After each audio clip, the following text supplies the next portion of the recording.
This year is a very special year for Christians. ಈ ವರ್ಷವು ಕ್ರೈಸ್ತವರಿಗೆ, ಧರ್ಮದಲ್ಲಿದ್ದವರಿಗೆಲ್ಲ ಕ್ರೈಸ್ತವರಿಗೆ ಪ್ರತ್ಯೇಕವಾಗಿರುವಂಥ ವರ್ಷವಾಗಿದೆ. Be alert in the spirit. ಆತ್ಮದಲ್ಲಿ ಎಚ್ಚರಿಕೆ ಉಳ್ಳವರಾಗಿರಿ. Amen. Hallelujah. Hallelujah. If you alert, you can listen. ನೀನು ಎಚ್ಚರಿಕೆ ಉಳ್ಳವರಾಗಿದ್ದರೆ ಕೇಳುವುದಕ್ಕೆ ನಿನಗೆ ಆಗುತ್ತದೆ. If you alert, you can respond. ನೀನು ಎಚ್ಚರಿಕೆ ಉಳ್ಳವರಾಗಿದ್ದರೆ ನೀನು ವಿಷಯಗಳಿಗೆ, ವಾಕ್ಯಕ್ಕೆ ಪ್ರತಿಕ್ರಿಯೆ ತೋರಿಸ್ತೀಯ. If you alert, you can receive. ನೀನು ಎಚ್ಚರಿಕೆ ಉಳ್ಳವರಾಗಿದ್ದರೆ ವಿಷಯಗಳನ್ನು ಗ್ರಹಿಸಿಕೊಳ್ತೀಯ, ಸ್ವೀಕರಿಸಿಕೊಳ್ತೀಯ. If you alert, you can walk with him. ನೀನು ಎಚ್ಚರಿಕೆ ಉಳ್ಳವನಾಗಿದ್ದರೆ ಆತ್ಮದಲ್ಲಿ ನೀನು ಆತನ ಸಂಗಡ ನಡೆಯುತ್ತೀಯ. Hallelujah. Hallelujah. This morning I want to share with you about the purpose of life. ದೇವರ ಈ ಮುಂಜಾನೆ ಸಮಯದಲ್ಲಿ ಸಭಾಪಾಲಕರು ನಿನ್ನ ಜೀವನದಲ್ಲಿ ಉದ್ದೇಶವು ಅಂತ ವಿಷಯವನ್ನು ಹಂಚಲಾರರಾಗಿದ್ದಾರೆ. Every one of us having a purpose. ಪ್ರತಿಯೊಬ್ಬರ ಜೀವನದಲ್ಲಿ ಕೂಡ ಒಂದು ಜೀವನದಲ್ಲಿ ಉದ್ದೇಶವಿದೆ. I tell you, God has a purpose for your life. ನಿನ್ನ ಜೀವನಕ್ಕಾಗಿ ದೇವರ ಉದ್ದೇಶವನ್ನು ಇಟ್ಟಿದ್ದಾರೆ. Amen. Amen. He has purpose in everything what God created. ದೇವರು ಉಂಟು ಮಾಡಿರುವಂಥ, ಸೃಷ್ಟಿ ಮಾಡಿರುವಂಥ ಎಲ್ಲ ವಿಷಯಗಳಿಗೆ ಆತನ ಉದ್ದೇಶದಿಂದನೇ ಉಂಟು ಮಾಡಿದ್ದಾರೆ. Hallelujah. Nothing He created without purpose. ಉದ್ದೇಶವಿಲ್ಲದೆ ಆತನು ಏನು ಉಂಟು ಮಾಡಲಿಲ್ಲ. This earth has a God's purpose. ಈ ಭೂಮಿ ಕೂಡ ದೇವರ ಉದ್ದೇಶದಿಂದ For ಉಂಟು sun, ಮಾಡಿದ. moon, stars also God has a purpose. ಸೂರ್ಯ, ಚಂದ್ರ, ನಕ್ಷತ್ರಗಳು ಎಲ್ಲ ವಿಷಯಗಳನ್ನು ಕೂಡ ದೇವರು ಒಂದು ಉದ್ದೇಶವಾಗಿ ಉಂಟು ಮಾಡಿದ್ದಾರೆ. Hallelujah. That's what I tell you, God has a purpose in your life. ಅದಕ್ಕಾಗಿ ಸಭಾಪಾಲಕರು ಹೇಳ್ತಾ ಇದ್ದಾರೆ, ನಿನ್ನ ಜೀವನದಲ್ಲಿ ಕೂಡ ದೇವರ ಉದ್ದೇಶ ಉಂಟು. Even Jesus, when Jesus come to this earth, He has a purpose. ಯೇಸು ಈ ಭೂಮಿ ಮೇಲೆ ಬಂದಿರುವಾಗ ಒಂದು ಉದ್ದೇಶವಾಗಿ, ಉದ್ದೇಶಪೂರ್ವಕವಾಗಿ ಆತರು ಬಂದಿದ್ದಾರೆ. That's what John 10:10 said. ಅದಕ್ಕಾಗಿ ಯೋಹಾನ ಸುವಾರ್ತೆ 10:10 ಹೇಳ್ತಾರೆ, Jesus said, I have come that thou might have life. ನಿಮಗೆ ಜೀವ ಕೊಡುವಂತೆ ನಾನು ಬಂದಿದ್ದೇನೆ ಎನ್ನುವಂಥ ಉದ್ದೇಶದಿಂದ ಆತನು ಹೇಳ್ತಾ ಇದ್ದಾರೆ. That is the purpose. Jesus Christ came into this world. ಈ ಲೋಕಕ್ಕೆ ಯೇಸು ಬಂದಿರುವಂಥ ಉದ್ದೇಶವದೇ ನಮಗೂ ಜೀವ, ಆತನ ಜೀವ ಕೊಡುವಂತೆ. He said, I have come that thou might have life. ನಿಮಗೆ ಜೀವವನ್ನು ಕೊಡುವಂತೆ ನಾನು ಬಂದಿದ್ದೇನೆ, ಇದೇ ನನ್ನ ಉದ್ದೇಶ. Amen. Amen. Even 1 John 3rd chapter 8th verse said, ಮೊದಲನೇ ಯೋಹಾನ 3ನೇ ಅಧ್ಯಾಯ 8ನೇ ವಚನ ಹೇಳುತ್ತದೆ, He said, Son of God manifested that He might destroy the works of the devil. ದೇವ ಕುಮಾರನು ಸಾತಾನನ ಕ್ರಿಯೆಗಳನ್ನು ಲಯಪಡಿಸುವುದಕ್ಕಾಗಿ ಆತನು ಬಂದಿದ್ದಾನೆ. Amen. Amen. That He has a purpose. He came to destroy the works of the devil. ಆತನು ಒಂದು ಉದ್ದೇಶಪೂರ್ವಕವಾಗಿ ಸಾತಾನ ಅಂಧಕಾರ ಶಕ್ತಿಗಳನ್ನು ಲಯಪಡಿಸುವುದಕ್ಕಾಗಿ ಬಂದಿದ್ದಾರೆ. Hallelujah. Hallelujah. In Luke 19:10 says, ಲೂಕ 19:10 ಹೇಳ್ತಾರೆ, Son of man come to seek and save the lost. ಮನುಷ್ಯ ಕುಮಾರನು ಹುಡುಕಿ ನಶಿಸುವಂತ ವಿಷಯಗಳನ್ನು ಹುಡುಕಿ ರಕ್ಷಿಸುವುದಕ್ಕಾಗಿ ಬಂದಿದ್ದೇನೆ ಅಂತ ಹೇಳ್ತಾರೆ. So Jesus showing to everybody that for what He came. ಯೇಸುವು ಎಲ್ಲರಿಗೆ ಹೇಳ್ತಾ ತೋರಿಸ್ತಾ ಇದ್ದಾರೆ ಆತನು ಬಂದಿರುವಂತ ಉದ್ದೇಶವು ಯಾವ ಉದ್ದೇಶಕ್ಕಾಗಿ ಬಂದಿದ್ದೇನೋ ಎಂದು. Hallelujah. Hallelujah. Even Acts 26 chapter 16th verse. ಅಪೊಸ್ತಲ ಕೃತ್ಯಗಳು 26ನೇ ಅಧ್ಯಾಯ 16ನೇ ವಚನದಲ್ಲಿ, When Jesus Christ appeared to Paul, ಯೇಸು ಕ್ರಿಸ್ತನು ಪೌಲನಿಗೆ ಪ್ರತ್ಯಕ್ಷಿಸಲ್ಪಟ್ಟಿರುವಾಗ He said on 16th verse, I appeared unto you for this purpose. ಪೌಲನು ಹೇಳ್ತಾ ಇದ್ದಾನೆ ಅವರಿಗೆ, ನಾನು ಈ ಉದ್ದೇಶಕ್ಕಾಗಿ ಇಲ್ಲಿದ್ದೇನೆ, To make you minister of the gospel. ದೇವರು ಪೌಲನಿಗೆ ಹೇಳ್ತಾ ಇದ್ದಾರೆ, ನಿನ್ನನ್ನು ಸುವಾರ್ಥ ಪರಿಚರ್ಯೆಗೆ ಪರಿಚಾರಕನಾಗಿ ನಾನು ನಿನ್ನನ್ನು ಮಾಡುತ್ತೇನೆ ಅಂತ ಹೇಳ್ತಾ ಇದ್ದಾರೆ. Hallelujah. Hallelujah. Do you know your purpose? ನಿನಗೆ ನಿನ್ನ ಒಂದು ಉದ್ದೇಶವು ಗೊತ್ತಿದೆಯಾ? S. If you don't know your purpose, ನಿನ್ನ ಉದ್ದೇಶವು ನಿನಗೆ ಗೊತ್ತಿಲ್ಲ ಅಂದರೆ you cannot do anything. ನೀನು ಏನು ಮಾಡಲು ಆಗುವುದಿಲ್ಲ. If you know your purpose, you will be focused that. ಒಂದು ವೇಳೆ ನಿನಗೆ ಉದ್ದೇಶವು ಗೊತ್ತಾಗಿದ್ರೆ ಆ ಉದ್ದೇಶದ ಮೇಲೆ ನಿನ್ನ ದೃಷ್ಟಿ ಇರುತ್ತದೆ. Jesus came, His focus is to give life to each and every one of us. ಯೇಸು ಬಂದಾಗ ಆತನ ಉದ್ದೇಶವು ಎಲ್ಲರಿಗೆ ಕೂಡ ಪ್ರತಿಯೊಬ್ಬರಿಗೆ ಆತನ ಜೀವ ಕೊಡುವಂತ ವಿಷಯವಿತ್ತು, ಅದರ ಮೇಲೆ ದೃಷ್ಟಿ ಇಟ್ಟಿದ್ದಾನೆ. How can He give life to us? ಹೇಗೆ ಆತನ ಜೀವ ಕೊಡುತ್ತಾನೆ ನಮಗೆ? Without He died, He cannot give life. ಆತನು ನಮ್ಮ ಸ್ಥಾನದಲ್ಲಿ ಮರಣಿಸದೆ ಆತನ ನಮ್ಗೆ ಆತನ ಜೀವ ಕೊಡುವುದಕ್ಕೆ ಆಗುವುದಿಲ್ಲ. So he is focusing that. ಅದಕ್ಕಾಗಿ ಆತನು ಆ ಒಂದು ವಿಷಯಕ್ಕಾಗಿ ದೃಷ್ಟಿಸಿ ನೋಡ್ತಾ ಇದ್ದನು. He came to destroy the works of the devil so that he cannot overcome you. ಯೇಸು ಬಂದಿದ್ದು ಸಾತಾನ ಅಂಧಕಾರ ಶಕ್ತಿಗಳನ್ನು ಲಯಪಡಿಸುವುದಕ್ಕೆ ಬಂದಿದ್ದಾನೆ. ಅದರಿಂದ ಅವು ನಿನ್ನ ಮೇಲೆ ಆಳ್ವಿಕೆ ಮಾಡದಂತೆ. He finished all the work. He said he came to seek and save the lost. ಆತನು ಹೇಳಿದ್ದಾನೆ, ನಾನು ಬಂದಿದ್ದು ಹುಡುಕಿ ನಶಿಸಿ ಹೋಗಿರುವಂತವನು ಹುಡುಕಿ ರಕ್ಷಿಸಲು. He came and he sought and save the lost. ನಮ್ಮನ್ನು ಆತನು ಬಂದು ಹುಡುಕಿದ್ದಾನೆ, ನಶಿಸುವಂತ ನಮ್ಮನ್ನೆಲ್ಲನ್ನು ರಕ್ಷಿಸಿದ್ದಾನೆ. Hallelujah. Hallelujah. Amen. Amen. So purpose of life is nothing but knowing Jesus Christ. Our purpose of life. ನಮ್ಮ ಜೀವನದಲ್ಲಿ ಉದ್ದೇಶವು ಏನು ಅಂದ್ರೆ, ದೇವರ ಉದ್ದೇಶವೇನೆಂದ್ರೆ ಯೇಸುವನ್ನು ಕುರಿತು ತಿಳಿದುಕೊಳ್ಳುವುದೇ. That is the main purpose. ಅದೇ ಮುಖ್ಯ ಉದ್ದೇಶವಾಗಿದೆ. Whoever born in this world, their purpose is knowing Jesus Christ. ಭೂಮಿ ಮೇಲೆ ಯಾರೇ ಅವರು ಹುಟ್ಟಿದ್ರೆ ಕೂಡ ಮೊದಲ ಉದ್ದೇಶ, ಮುಖ್ಯ ಉದ್ದೇಶ ಏನಂದ್ರೆ ಅವರು ಯೇಸು ಕ್ರಿಸ್ತನ್ನು ತಿಳಿದುಕೊಳ್ಳುವಂಥದ್ದು. Amen. Amen.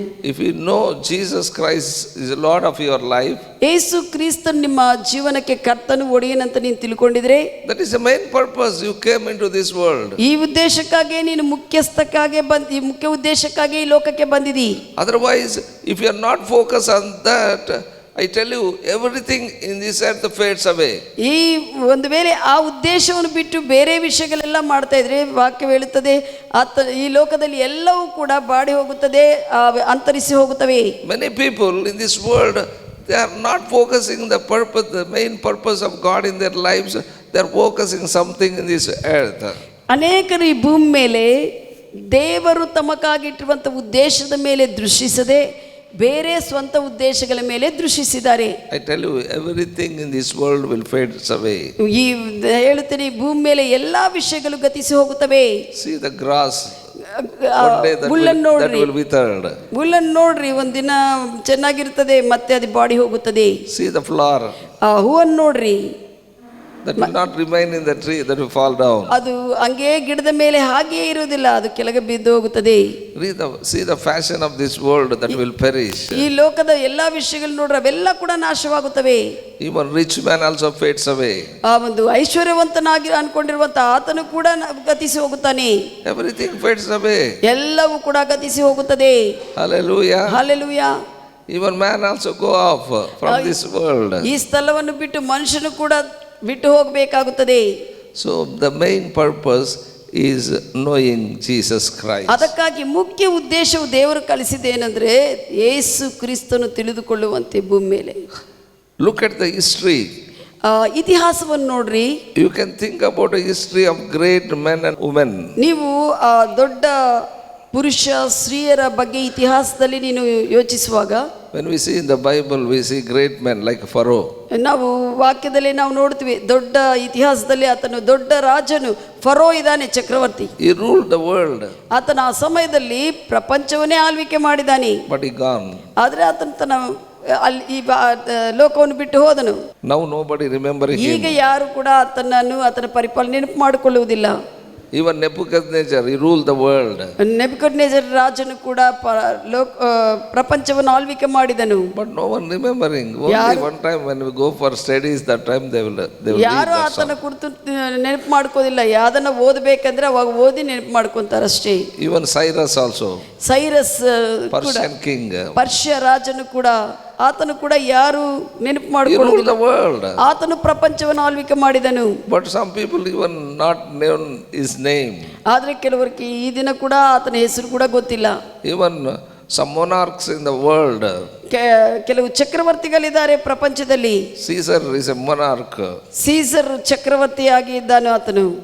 So but nobody remembering. ಯಾರು ಕೂಡ ಅವ್ರನ್ನು ನೆನಪು ಮಾಡಿಕೊಳ್ಳುವುದಿಲ್ಲ. Only those who read history, they come to know. ಯಾರು ಇತಿಹಾಸವನ್ನು ಓದ್ತಾರೋ ಅವ್ರ ಮಾತು ತಿಳ್ಕೊಂಡು ಓಹೋ ಇವರಿದ್ದಾರೆ. Great achievers in the world. ಪ್ರಪಂಚದಲ್ಲಿ ಬಹಳಷ್ಟು ಜಯ ಹೊಂದಿರುವಂತವರು ಇದ್ದಾರೆ. Great Alexander, within 33 years he won the world. 33 ವರ್ಷಗಳಿಗೆ ಅಲೆಕ್ಸಾಂಡರ್ ಈ ಪ್ರಪಂಚವನ್ನೇ ಜಯಿಸಿಕೊಂಡನು. Even he came to India, he occupied India also. Bharat ದೇಶಕ್ಕೆ ಆತನ ಪರಿಪಾಲನಾ ಸಮಯದಲ್ಲಿ ಬಂದು ಭಾರತ ದೇಶವನ್ನು ಕೂಡ ವಶಪಡಿಸಿಕೊಂಡನು. But nobody remembering him. ಆದ್ರೆ ಕೂಡ ಯಾರು ಕೂಡ ಆತನು ನೆನಪು ಮಾಡಿಕೊಳ್ಳುವುದಿಲ್ಲ. So many names in different nations, in different kingdoms. ಅನೇಕ ಹೆಸರುಗಳು ಅನೇಕ ದೇಶಗಳಲ್ಲಿ ಅನೇಕ ರಾಜ್ಯಗಳಲ್ಲಿ ಇದ್ದಾರೆ ದೊಡ್ಡ ದೊಡ್ಡವರು. But where are they? ಅವರೆಲ್ಲೇ ಹೋಗಿದ್ರು ಈಗ? Ask yourself. ನೀನು ಪ್ರಶ್ನಿಸ್ಕೋ. What about their works? ಅವರ ಕೆಲಸಗಳು ಕಾರ್ಯಗಳ ಬಗ್ಗೆ ಏನು? Lot of people think the things they did at the time that will stay forever. ಅನೇಕರು ಏನು ಯೋಚನೆ ಮಾಡ್ತಾರಂದ್ರೆ ಅವರು ಅವಾಗ ಮಾಡ್ತಾ ಇರುವಂತ ಕೆಲಸಗಳು ಹಂಗೇ ಇರುತ್ತವೆ ಅಂತ ಯೋಚನೆ ಮಾಡ್ತಾ ಇರ್ತಾರೆ. Where are their works? ಅವ್ರು ಮಾಡಿರುವಂತ ಕೆಲಸಗಳು ಕಾರ್ಯಗಳು ಎಲ್ಲಿ ಹೋದೆ? They just become the part of the history, that's all. ಅವರು ಇತಿಹಾಸದಲ್ಲಿ ಒಂದು ಭಾಗವಾಗಿ ನಿಲ್ಲಿಸಲ್ಪಟ್ಟಿದ್ದಾರೆ ಅಷ್ಟೇ. Even we see the great actors in this world. ಈ ಪ್ರಪಂಚದಲ್ಲಿ ಅನೇಕ ಚಲನಚಿತ್ರ ನಟಿಗಳಿದ್ದಾರೆ. We call heroes, heroines. ನಾವು ಅಂತೀವಿ ಅವ್ರನ್ನು ಹೀರೋಗಳು ಹೀರೋಯಿನ್ಸ್ ಅಂತ ಅನ್ಕೊಂತೀವಿ ಅಂತ ಹೇಳ್ತೀವಿ. But just they are coming and going. ಅವರು ಕೂಡ ಬರ್ತಾ ಇದ್ದಾರೆ ಹೋಗ್ತಾ ಇದ್ದಾರೆ. Hallelujah. Hallelujah. They are playing their role in their life. ಅವರ ಜೀವನದಲ್ಲಿ ಅವರ ಪಾತ್ರೆಯನ್ನು ಅವರು ಪೋಷಿಸ್ತಾ ಇದ್ದಾರೆ. But I tell you, but Jesus Christ is different. ಆದರೆ ಯೇಸು ಕ್ರಿಸ್ತನು ವಿಭಿನ್ನವಾಗಿ ಕಾರ್ಯ ಮಾಡಿದ್ದಾನೆ. Hallelujah. Hallelujah. Christ lived a life for the eternity. ಕ್ರಿಸ್ತನು ಜೀವಿಸುವಂತ ಜೀವ ಅದು ನಿತ್ಯಕ್ಕೂ ಇರುವಂತ ಜೀವವಾಗಿದೆ. He came in this world to live a life of eternity. ಆತನು ಈ ಲೋಕಕ್ಕೆ ಬಂದಿದ್ದು ನಿತ್ಯಕ್ಕೂ ಇರುವಂತ ಜೀವವನ್ನು ಜೀವಿಸುವಂತೆ ಬಂದಿದ್ದಾನೆ. Not only lived, he made us to live eternity with him. ಆತನು ನಿತ್ಯಕ್ಕೂ ಜೀವಿಸುವಂತೆ ಮಾಡಿಕೊಳ್ಳುವುದು ಮಾತ್ರವಲ್ಲದೆ ನಮಗೂ ಆ ಜೀವವನ್ನು ಕೊಟ್ಟು ನಾವು ಕೂಡ ನಿತ್ಯಕ್ಕೂ ಜೀವಿಸುವಂತೆ ಆತನು ಮಾಡಿದ್ದಾರೆ. This Christ's life is for eternity. ಈ ಕ್ರಿಸ್ತನ ಜೀವವು ನಮ್ಮಲ್ಲಿರುವುದು ಅದು ನಿತ್ಯಕ್ಕೂ ಆಗಿದೆ. This Christ's life is for reality. ಈ ನಿತ್ಯ ಯೇಸು ಕ್ರಿಸ್ತನ ಜೀವವು ಅದು ವಾಸ್ತವಿಕವಾಗಿರುವಂತ ಜೀವವು. Amen. Amen. I tell you, everyone who comes into this world, ಈ ಪ್ರಪಂಚದಲ್ಲಿ ಲೋಕದಲ್ಲಿ ಬರುವಂತ ಪ್ರತಿಯೊಬ್ಬರು acting on their script, according to the script written by God. ದೇವರು ಏನು ಬರೆದಿರ್ತಾರೋ ಆ ಒಂದು ಬರೆದಿರುವಂತ ವಿಷಯಗಳ ಮೇರೆಗೆ ಅವರು ಪಾತ್ರೆಯನ್ನು ಪೋಷಿಸ್ತಾರೆ. But to find out your role in that script. ಆದರೆ ದೇವರು ನಿನಗಾಗಿ ಏನು ಬರೆದಿದ್ದಾನೋ ಅದನ್ನು ನೀನು ತಿಳ್ಕೋ. ಏನು ಬರೆದಿದ್ದಾರೋ. Hallelujah. Hallelujah. You have to play correctly. ನೀನು is important. ದೇವರು ನಿನಗಾಗಿ ಒಳ್ಳೆಯದು ಕರೆಕ್ಟ್ ಆಗಿ ಬರೆದಿರ್ತಾರೆ ಅದನ್ನು ನೀನು ಪಾತ್ರೆಯಾಗಿ ಪೋಷಿಸಬೇಕು. ಆ ಪ್ರಕಾರವಾಗಿ ಜೀವಿಸಬೇಕು. Hallelujah. Hallelujah. If joker comes he play like a hero, how it will be? Joker ಇರ್ತಾರೆ, ಅವ್ರು ಬಂದು ಹೀರೋ ಆಗಿ ಪಾತ್ರನ ಪೋಷಿಸ್ತಾ ಹೇಗಿರ್ತದೆ ಅದು? You have to find out your role is very important. ನೀನು ದೇವರು ನಿನಗಾಗಿ ಬರೆದಿಟ್ಟಿರುವಂತ ಪಾತ್ರೆಯನ್ನು ನೀನು ತಿಳ್ಕೋಬೇಕು. ನಾನು ಹೇಗೆ ಪೋಷಿಸಬೇಕು. Your real purpose of life in Jesus Christ is very important. ಯೇಸು ಕ್ರಿಸ್ತನಲ್ಲಿ ನಿನಗಾಗಿ ದೇವರಿಟ್ಟಿರುವಂತ ಉದ್ದೇಶವನ್ನು ತಿಳ್ಕೊಳ್ಳುವುದು ಅದನ್ನು ಮಾಡುವುದು ಬಹಳ ಪ್ರಾಮುಖ್ಯವಾದದ್ದು. When you know the real purpose in Jesus Christ, ಯೇಸು ಕ್ರಿಸ್ತನಲ್ಲಿ ನಿನಗಿರುವಂತ ಮುಖ್ಯ ಉದ್ದೇಶವು ನೀನು ಸರಿಯಾಗಿ ತಿಳಿದುಕೊಂಡರೆ that is for eternity. ಅದು ನಿತ್ಯಕ್ಕೂ ಇರುತ್ತದೆ. Hallelujah. Hallelujah. If you hold that in your heart, ಆ ಒಂದು ಉದ್ದೇಶವನ್ನು ದೇವರ ಉದ್ದೇಶವನ್ನು ನಿನ್ನ ಹೃದಯದಲ್ಲಿ ಇಟ್ಕೊಂಡಿದ್ರೆ that will help you. ಅದು ನಿನಗೆ ಸಹಾಯ ಮಾಡುತ್ತದೆ. Hallelujah. Hallelujah. Amen. Amen. I tell you, know your purpose is very important. ನಿನ್ನ ಉದ್ದೇಶವನ್ನು ದೇವರು ನಿನಗಾಗಿಟ್ಟಿರುವಂತ ಉದ್ದೇಶವನ್ನು ತಿಳಿದುಕೊಳ್ಳುವುದು ಬಹಳ ಪ್ರಾಮುಖ್ಯವಾದದ್ದು. I tell you, your purpose, you are born for his glory. ನಿನ್ನ ಉದ್ದೇಶವೇನೆಂದ್ರೆ ಆ ಯೇಸು ಕ್ರಿಸ್ತನ ಮಹಿಮೆಗಾಗಿಯೇ ನೀನು ಹುಟ್ಟಿದೀಯಾ. Amen. Amen. You must know, whoever asks what is your purpose living in this earth means you are born for his glory. ಯಾರಾದರೂ ಕೂಡ ಯಾಕೆ ಈ ಲೋಕದಲ್ಲಿ ನೀನು ಹುಟ್ಟಿದೆ ಅಂದರೆ ನೀನು ಹೇಳಬೇಕು, ನಾನು ದೇವರ ಯೇಸು ಕ್ರಿಸ್ತನ ಮಹಿಮೆಗಾಗಿ ನಾನು ಹುಟ್ಟಿದ್ದೇನೆ ಎಂದು. Not only simply saying, you must walk with ಸುಮ್ಮನೆ God. ಬಾಯಿಂದ ಹೇಳುವುದು ಮಾತ್ರವಲ್ಲ, ಆ ಮಹಿಮೆಯಲ್ಲಿ ನೀನು ನಡೆಯುತ್ತಾ ಜೀವಿಸಬೇಕು ಆ ಪ್ರಕಾರವಾಗಿ. When you say that I am born for his glory, you have to act on the script. ನಾನು ದೇವರ ಒಂದು ಮಹಿಮೆಗಾಗಿ ಯೇಸು ಕ್ರಿಸ್ತನ ಮಹಿಮೆಗಾಗಿ ಹುಟ್ಟಿದ್ದೀನಿ ಅಂತ ಹೇಳಿದ್ರೆ ಆ ಮಹಿಮೆಯಾಗೇ ನೀನು ಜೀವಿಸಬೇಕು. If you play different role, ಆ not ಮಹಿಮೆ connected that you are born for His glory, how can that will be? ನೀನು ಆ ಮಹಿಮೆಗೆ ಕನೆಕ್ಟ್ ಆಗದೆ ನೀನು ಇಷ್ಟ ಪ್ರಕಾರವಾಗಿರುವಂಥ ಪಾತ್ರ ಜೀವನವನ್ನು ನೀನು ಪೋಷಿಸ್ತಾ ಇದ್ರೆ ಹೇಗಾಗುತ್ತದೆ? If you say that I am born for His glory, you ಹುಟ್ಟಿದೆ must ಅಂದಾಗ act on that script. ಆ ಸ್ಕ್ರಿಪ್ಟ್ ನಿನಗಾಗಿ ಏನು ಬರೆದಿದ್ದಾರೋ ಆ ಪ್ರಕಾರವಾಗೇ ನೀನು ಪಾತ್ರೆಯನ್ನು ಅಂದ್ರೆ ನಿನ್ನ ಜೀವನವನ್ನು ಜೀವಿಸಬೇಕು. Your born purpose is to walk with God. ನಿನ್ನ ಒಂದು ಉದ್ದೇಶವು, ದೇವರ ಉದ್ದೇಶವು, ನೀನು ಹುಟ್ಟಿದ್ದೇನೆಂದ್ರೆ ದೇವರ ಜೊತೆಗೆ ದೇವರ ಸಂಗಡ ನಡೆಯುವುದಕ್ಕೆ, Amen. ಜೀವಿಸುವುದಕ್ಕೆ. Hallelujah. Hallelujah.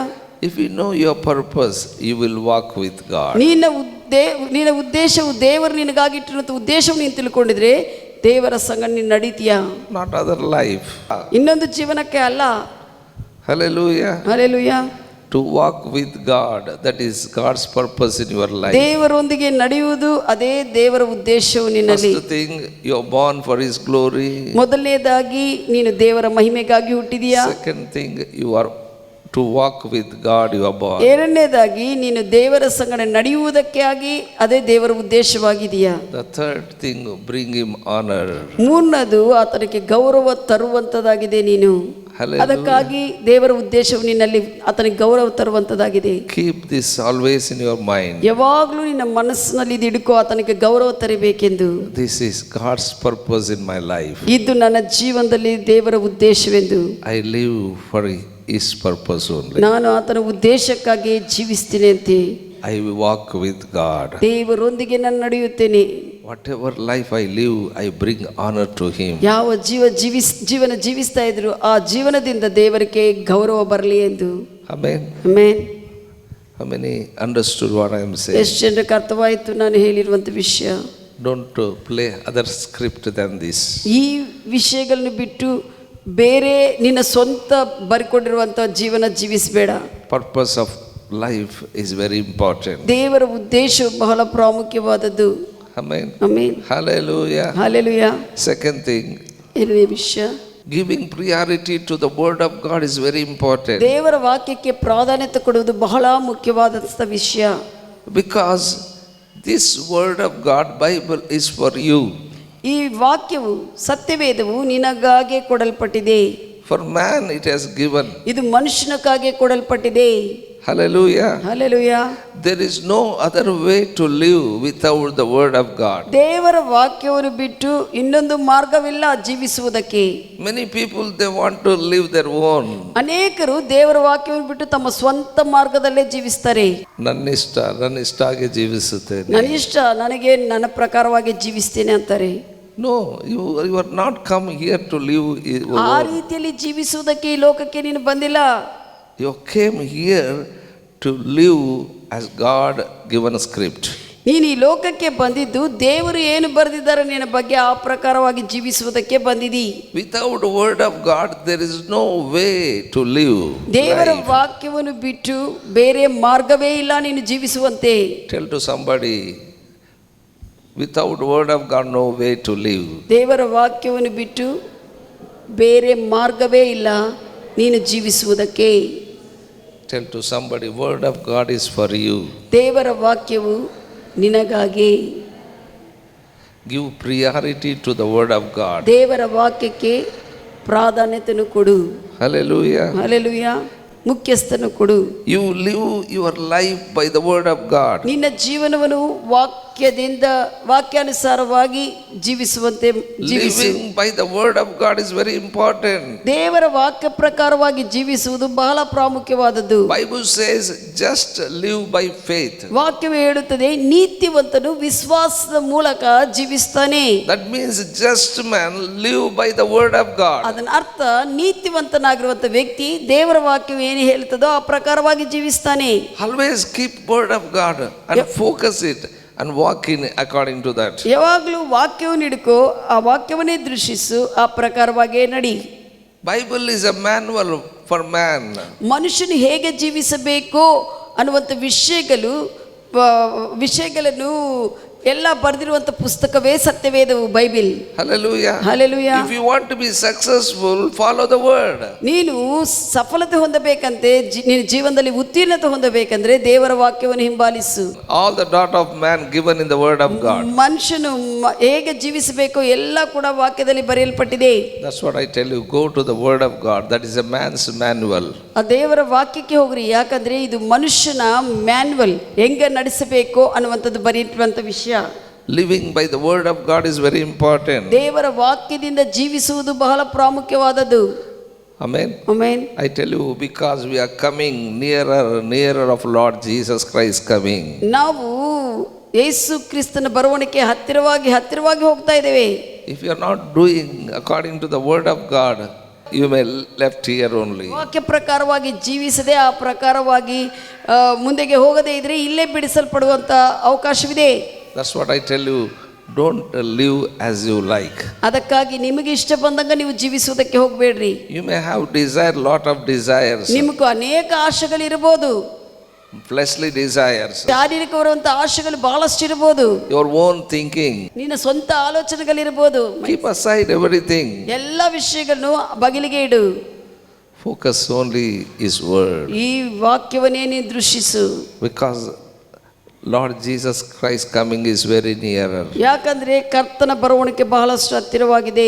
Amen. Focus His word. ಆತನ ವಾಕ್ಯವನ್ನು ದೃಷ್ಟಿಸು. Give priority to His word. ಆತನ ವಾಕ್ಯಕ್ಕೆ ನೀನು ಮುಖ್ಯ ಸ್ಥಾನ ಕೊಡು. All this world, everything will pass away. ಈ ಲೋಕವು, ಪ್ರಪಂಚ, ಎಲ್ಲಾ ವಿಷಯಗಳು ನಟನ ಗತಿಸಿ ಹೋಗುತ್ತದೆ. Great people passed away. ದೊಡ್ಡ ವ್ಯಕ್ತಿಗಳೇ ಗತಿಸಿ ಹೋದರು. What about you? ನಿನ್ನ ಕುರಿತೇನು? You are thinking that you are permanent in this world. ನೀನು ಯೋಚನೆ ಮಾಡ್ತಾ ಇದೆಯಾ ನಾನು ಯಾವಾಗಲೂ ಇಲ್ಲೇ ನಿತ್ಯಕ್ಕೆ ಇರ್ತೀನಿ ಎಂದು? Do you thinking that you can survive without God? ದೇವರು ಇಲ್ಲದೆ ನೀನು ಜೀವನ ಮಾಡುವುದಕ್ಕೆ ಆಗುತ್ತದೆ ಅಂತ ಯೋಚಿಸ್ತಾ ಇದೆಯಾ? Do you live without God with your family? ದೇವರು ಇಲ್ಲದೆ ನಿನ್ನ ಕುಟುಂಬ ಜೊತೆಗೆ ಜೀವಿಸುವುದಕ್ಕೆ ನಿನಗೆ ಆಗುತ್ತದೋ? If you live without God, how can you and your family will survive? ದೇವರು ಇಲ್ಲದೆ ನೀನು ನಿನ್ನ ಕುಟುಂಬವು ಹೇಗೆ ಜೀವಿಸುವುದಕ್ಕೆ ಆಗುತ್ತದೆ? That's what I tell you. Give priority to the word of God. ಅದಕ್ಕಾಗಿ ದೇವರ ವಾಕ್ಯಕ್ಕೆ ಪ್ರಾಧಾನ್ಯತೆ ಕೊಡ್ರಿ. I tell you, His coming is very near. ನಾನು ಹೇಳ್ತಾ ಇದ್ದೆ, ಆತನ ಬರುವಣಿಗೆ ಬಹಳಷ್ಟು ಹತ್ತಿರವಾಗಿದೆ. When He comes, ಆತನೇ ಬರುವಾಗ He looks at you, how you lived in this world. ಈ ಲೋಕದಲ್ಲಿ ನೀನು ಹೇಗೆ ಜೀವಿಸಿದೋ ಕೂಡ ಆತನ ನಿನ್ನ ನೋಡ್ತಾನೆ, ದೃಷ್ಟಿಸಿ ನೋಡ್ತಾನೆ. Hallelujah. Hallelujah. He look at you. ಆತ ನಿನ್ನ ಕಡೆ ನೋಡ್ತಾನೆ. He will look at you how you lived in this world. ಈ ಲೋಕದಲ್ಲಿ ಹೇಗೆ ನೀನು ಜೀವಿಸಿದೆಯೋ ಆತನು ನೋಡುತ್ತಾನೆ. John 12th chapter 48th word said. ಯೋಹಾನ ಸುವಾರ್ತೆ 12ನೇ ಅಧ್ಯಾಯ 48ನೇ ವಚನ ಹೇಳುತ್ತದೆ. In second part, ಎರಡನೇ ಭಾಗದಲ್ಲಿ Jesus said here, ಯೇಸು ಇಲ್ಲಿ ಹೇಳಿದ್ದಾರೆ, the word I have spoken, the same shall judge you in the last day. ನಾನು ಹೇಳಿರುವಂತ ಮಾತುಗಳು ಆ ವಾಕ್ಯವೇ ನಿಮ್ಮನ್ನು ಕಡೇ ದಿವಸಗಳಲ್ಲಿ ತೀರ್ಪು ಮಾಡುತ್ತದೆ. That means ಅದರ ಅರ್ಥ His word judge. ಕಡೇ ದಿನದಲ್ಲಿ ಆತನ ವಾಕ್ಯವೇ ನ್ಯಾಯ ತೀರಿಸುತ್ತದೆ ನಮಗೆ. Hallelujah. Hallelujah. That's what I am telling you. Live according to His word. You will never be judged. ನೀನು ಅದಕ್ಕಾಗಿ ದೇವರ ವಾಕ್ಯ ಪ್ರಕಾರವಾಗಿ ಜೀವಿಸ್ರಿ, ಅವಾಗ ದೇವರ ನ್ಯಾಯ ತೀರ್ಪುಗೆ ಒಳಗಾಗುವುದಿಲ್ಲ, ವಾಕ್ಯ ತೀರ್ಪುಗೆ ಒಳಗಾಗುವುದಿಲ್ಲ. If you don't live according to the word, His judgment will come on you. ನೀನು ದೇವರ ವಾಕ್ಯ ಪ್ರಕಾರವಾಗಿ ಜೀವಿಸದೇ ಇದ್ರೆ ಆ ವಾಕ್ಯದ ತೀರ್ಪು ನಿನ್ನ ಮೇಲೆ ಬರುತ್ತದೆ. That's what Jesus here said. The word I have spoken, same shall judge you in the last day. ಅಲ್ಲಿ ಯೇಸು ಹೇಳ್ತಾ ಇದ್ದಾರೆ, ನಾನು ನಿಮಗೆ ಹೇಳಿರುವಂತ ನನ್ನ ಮಾತುಗಳು, ನನ್ನ ವಾಕ್ಯವೇ ಕಡೇ ದಿನ ನಿಮಗೂ ನ್ಯಾಯ ತೀರಿಸುತ್ತದೆ. His word judge you in the last day. ಕಡೇ ದಿನ ಇದೆ, ಆತನು ಬಂದು ನ್ಯಾಯ ತೀರಿಸುವಾಗ ಆತನ ನ್ಯಾಯವು ವಾಕ್ಯಾನುಸಾರವಾಗಿರುತ್ತದೆ. It is His word, you will be judged. ಆತನ ವಾಕ್ಯವೇ ನ್ಯಾಯ ತೀರಿಸುತ್ತದೆ. I tell you, if His word judge you, His word has ability to live right. ಆ ವಾಕ್ಯವು ನ್ಯಾಯ ತೀರಿಸ್ತದಂದ್ರೆ ಆ ವಾಕ್ಯಕ್ಕೆ ಸಾಮರ್ಥ್ಯ ಕೂಡ ಇದೆ ಸರಿಯಾಗಿ ನಿನ್ನ ನಡೆಸುವಂತೆ. Amen. Amen. When His word says be strong, you will be strengthened. ದೇವರು ನೀನು ಬಲಾಢ್ಯನಾಗಿರುವಾಗ ನಿನಗೆ ಬಲ ಬಂದಿರ್ತದೆ, ಬಲಾಢ್ಯನಾಗಿರ್ತಿ. Amen. Amen. The word of God has ability to live right. ದೇವರ ವಾಕ್ಯಕ್ಕೆ ನಿನ್ನನ್ನು ಸರಿಯಾಗಿ ನಡೆಸುವಂತ ಸಾಮರ್ಥ್ಯವಿದೆ. That's what I tell you, everybody, go to His Word. ಅದಕ್ಕಾಗಿ ನೀವು ದೇವರ ವಾಕ್ಯಕ್ಕೆ ಹೋಗ್ರಿ ಯಾವಾಗಲೂ. That Word makes you live right. ಆ ವಾಕ್ಯವೇ ನಿಮ್ಮನ್ನು ಸರಿಯಾಗಿ ನಡೆಸುತ್ತದೆ. Amen. Amen. Bible says He sent His Word and healed you. ಆತನು ತನ್ನ ವಾಕ್ಯವನ್ನು ಕಳುಹಿಸಿ ಆತನು ಗುಣಪಡಿಸಿದ್ದಾನೆ. Go to His Word, take your health. ವಾಕ್ಯಕ್ಕೆ ಹೋಗಿ ಆ ವಾಕ್ಯದಿಂದ ಆರೋಗ್ಯವನ್ನು ಪಡೆದುಕೋ. How you'll get health? ಹೇಗೆ ನಿನ್ನ ಆರೋಗ್ಯವನ್ನು ಹೊಂದಿಕೊಳ್ಳುತ್ತಿ? By His Word. ಆತನ ವಾಕ್ಯದಿಂದ. Word is nothing but Jesus. ಆ ವಾಕ್ಯವು ಏನೂ ಅಲ್ಲ, ಯೇಸುವೇ. If you go to His Word, I tell you, you'll be healed. ನೀನು ಆತನ ವಾಕ್ಯಕ್ಕೆ ಹೋಗುವಾಗ ನೀನು ಗುಣ ಹೊಂದುತ್ತಿ. The Word of God has ability to give healing, to give strength. ದೇವರ ವಾಕ್ಯಕ್ಕೆ ಸಾಮರ್ಥ್ಯವಿದೆ. ಆ ವಾಕ್ಯದಿಂದ ನಿನಗೆ ಬಲ ಬರುತ್ತದೆ, ಆರೋಗ್ಯ ಬರುತ್ತದೆ. Amen. Hallelujah. Hallelujah. We should do the Word of God. ನಾವು ದೇವರ ವಾಕ್ಯವನ್ನು ಮಾಡಬೇಕು. Then we'll be strong, we'll be healthy. ಅವಾಗ ನಾವು ಆರೋಗ್ಯವಂತರಾಗಿ ಬಲಾಢ್ಯರಾಗಿ ಇರುತ್ತೇವೆ. Hallelujah. Hallelujah. That's what James 1st chapter 22nd verse said. ಯಾಕೋಬನ ಪತ್ರಿಕೆ 1ನೇ ಅಧ್ಯಾಯ 22ನೇ ವಚನ ಹೇಳುತ್ತದೆ, Not only hearer, be the doers of His Word. ಬರೇ ವಾಕ್ಯಗಳನ್ನು ಕೇಳುವವರಾಗಿ ಮಾತ್ರವಲ್ಲದೆ ಆ ವಾಕ್ಯ ಪ್ರಕಾರವಾಗಿ ಮಾಡಿರಿ, ಜೀವಿಸಿರಿ. How you experience His health? ಹೇಗೆ ನೀನು ಆತನ ಗುಣವನ್ನು ಅನುಭವಿಸ್ತೀ? When you are doing His Word, you will experience His health. ನೀನು ಆತನ ವಾಕ್ಯವನ್ನು ಮಾಡ್ಕೊಂತ ಹೋಗ್ತಾ ಇರುವಾಗ ಆರೋಗ್ಯವು ಕೂಡ ನೀನು ಅನುಭವಿಸ್ತೀ. When you doing His Word, you can live right. ನೀವು ದೇವರ ವಾಕ್ಯ ಪ್ರಕಾರವಾಗಿ ಮಾಡ್ಕೊಂತ ಹೋಗ್ತಾ ಇರುವಾಗ ವಿಷಯಗಳು ಬಂದಾಗೆಲ್ಲ ನೀನು ಸರಿಯಾಗಿ ಜೀವನ ಮಾಡ್ತಾ ಹೋಗ್ತೀಯಾ. When you do according to His Word, you will be strong. ದೇವರ ವಾಕ್ಯ ಪ್ರಕಾರವಾಗಿ ನೀವು ನಡ್ಕೊಂತ ಹೋಗ್ತಾ ಜೀವಿಸ್ತಾ ಇರುವಾಗ ನೀನು ಬಲಾಢ್ಯನಾಗಿರ್ತೀ. That's what I tell you. Make the Word of God priority. ದೇವರ ವಾಕ್ಯಕ್ಕೆ ಪ್ರಥಮ ಸ್ಥಾನ ಕೊಡ್ರಿ. Hallelujah. Hallelujah. Make effort to know the Word of God in your life. ನಿನ್ನ ಜೀವನದಲ್ಲಿ ದೇವರ ವಾಕ್ಯವನ್ನು ತಿಳಿದುಕೊಳ್ಳುವಂತೆ ನೀನು ಪ್ರಯತ್ನಿಸು, ಕಾರ್ಯ ಮಾಡು. What the Bible we are reading, that is not only history, that is God's spoken words are there. ದೇವರ ವಾಕ್ಯವು ನಾವೇನು ಓದ್ತಾ ಇರ್ತೀವಲ್ಲ ಅದು ಏನೋ ಇತಿಹಾಸ ಮಾತ್ರವಲ್ಲ, ಅದರಲ್ಲಿ ದೇವರ ಜೀವವಿರುವಂತ ಮಾತುಗಳು. There are living words are there in that scripture. ಆ ವಾಕ್ಯಗಳಲ್ಲಿ ದೇವರ ಜೀವ ಉಂಟು.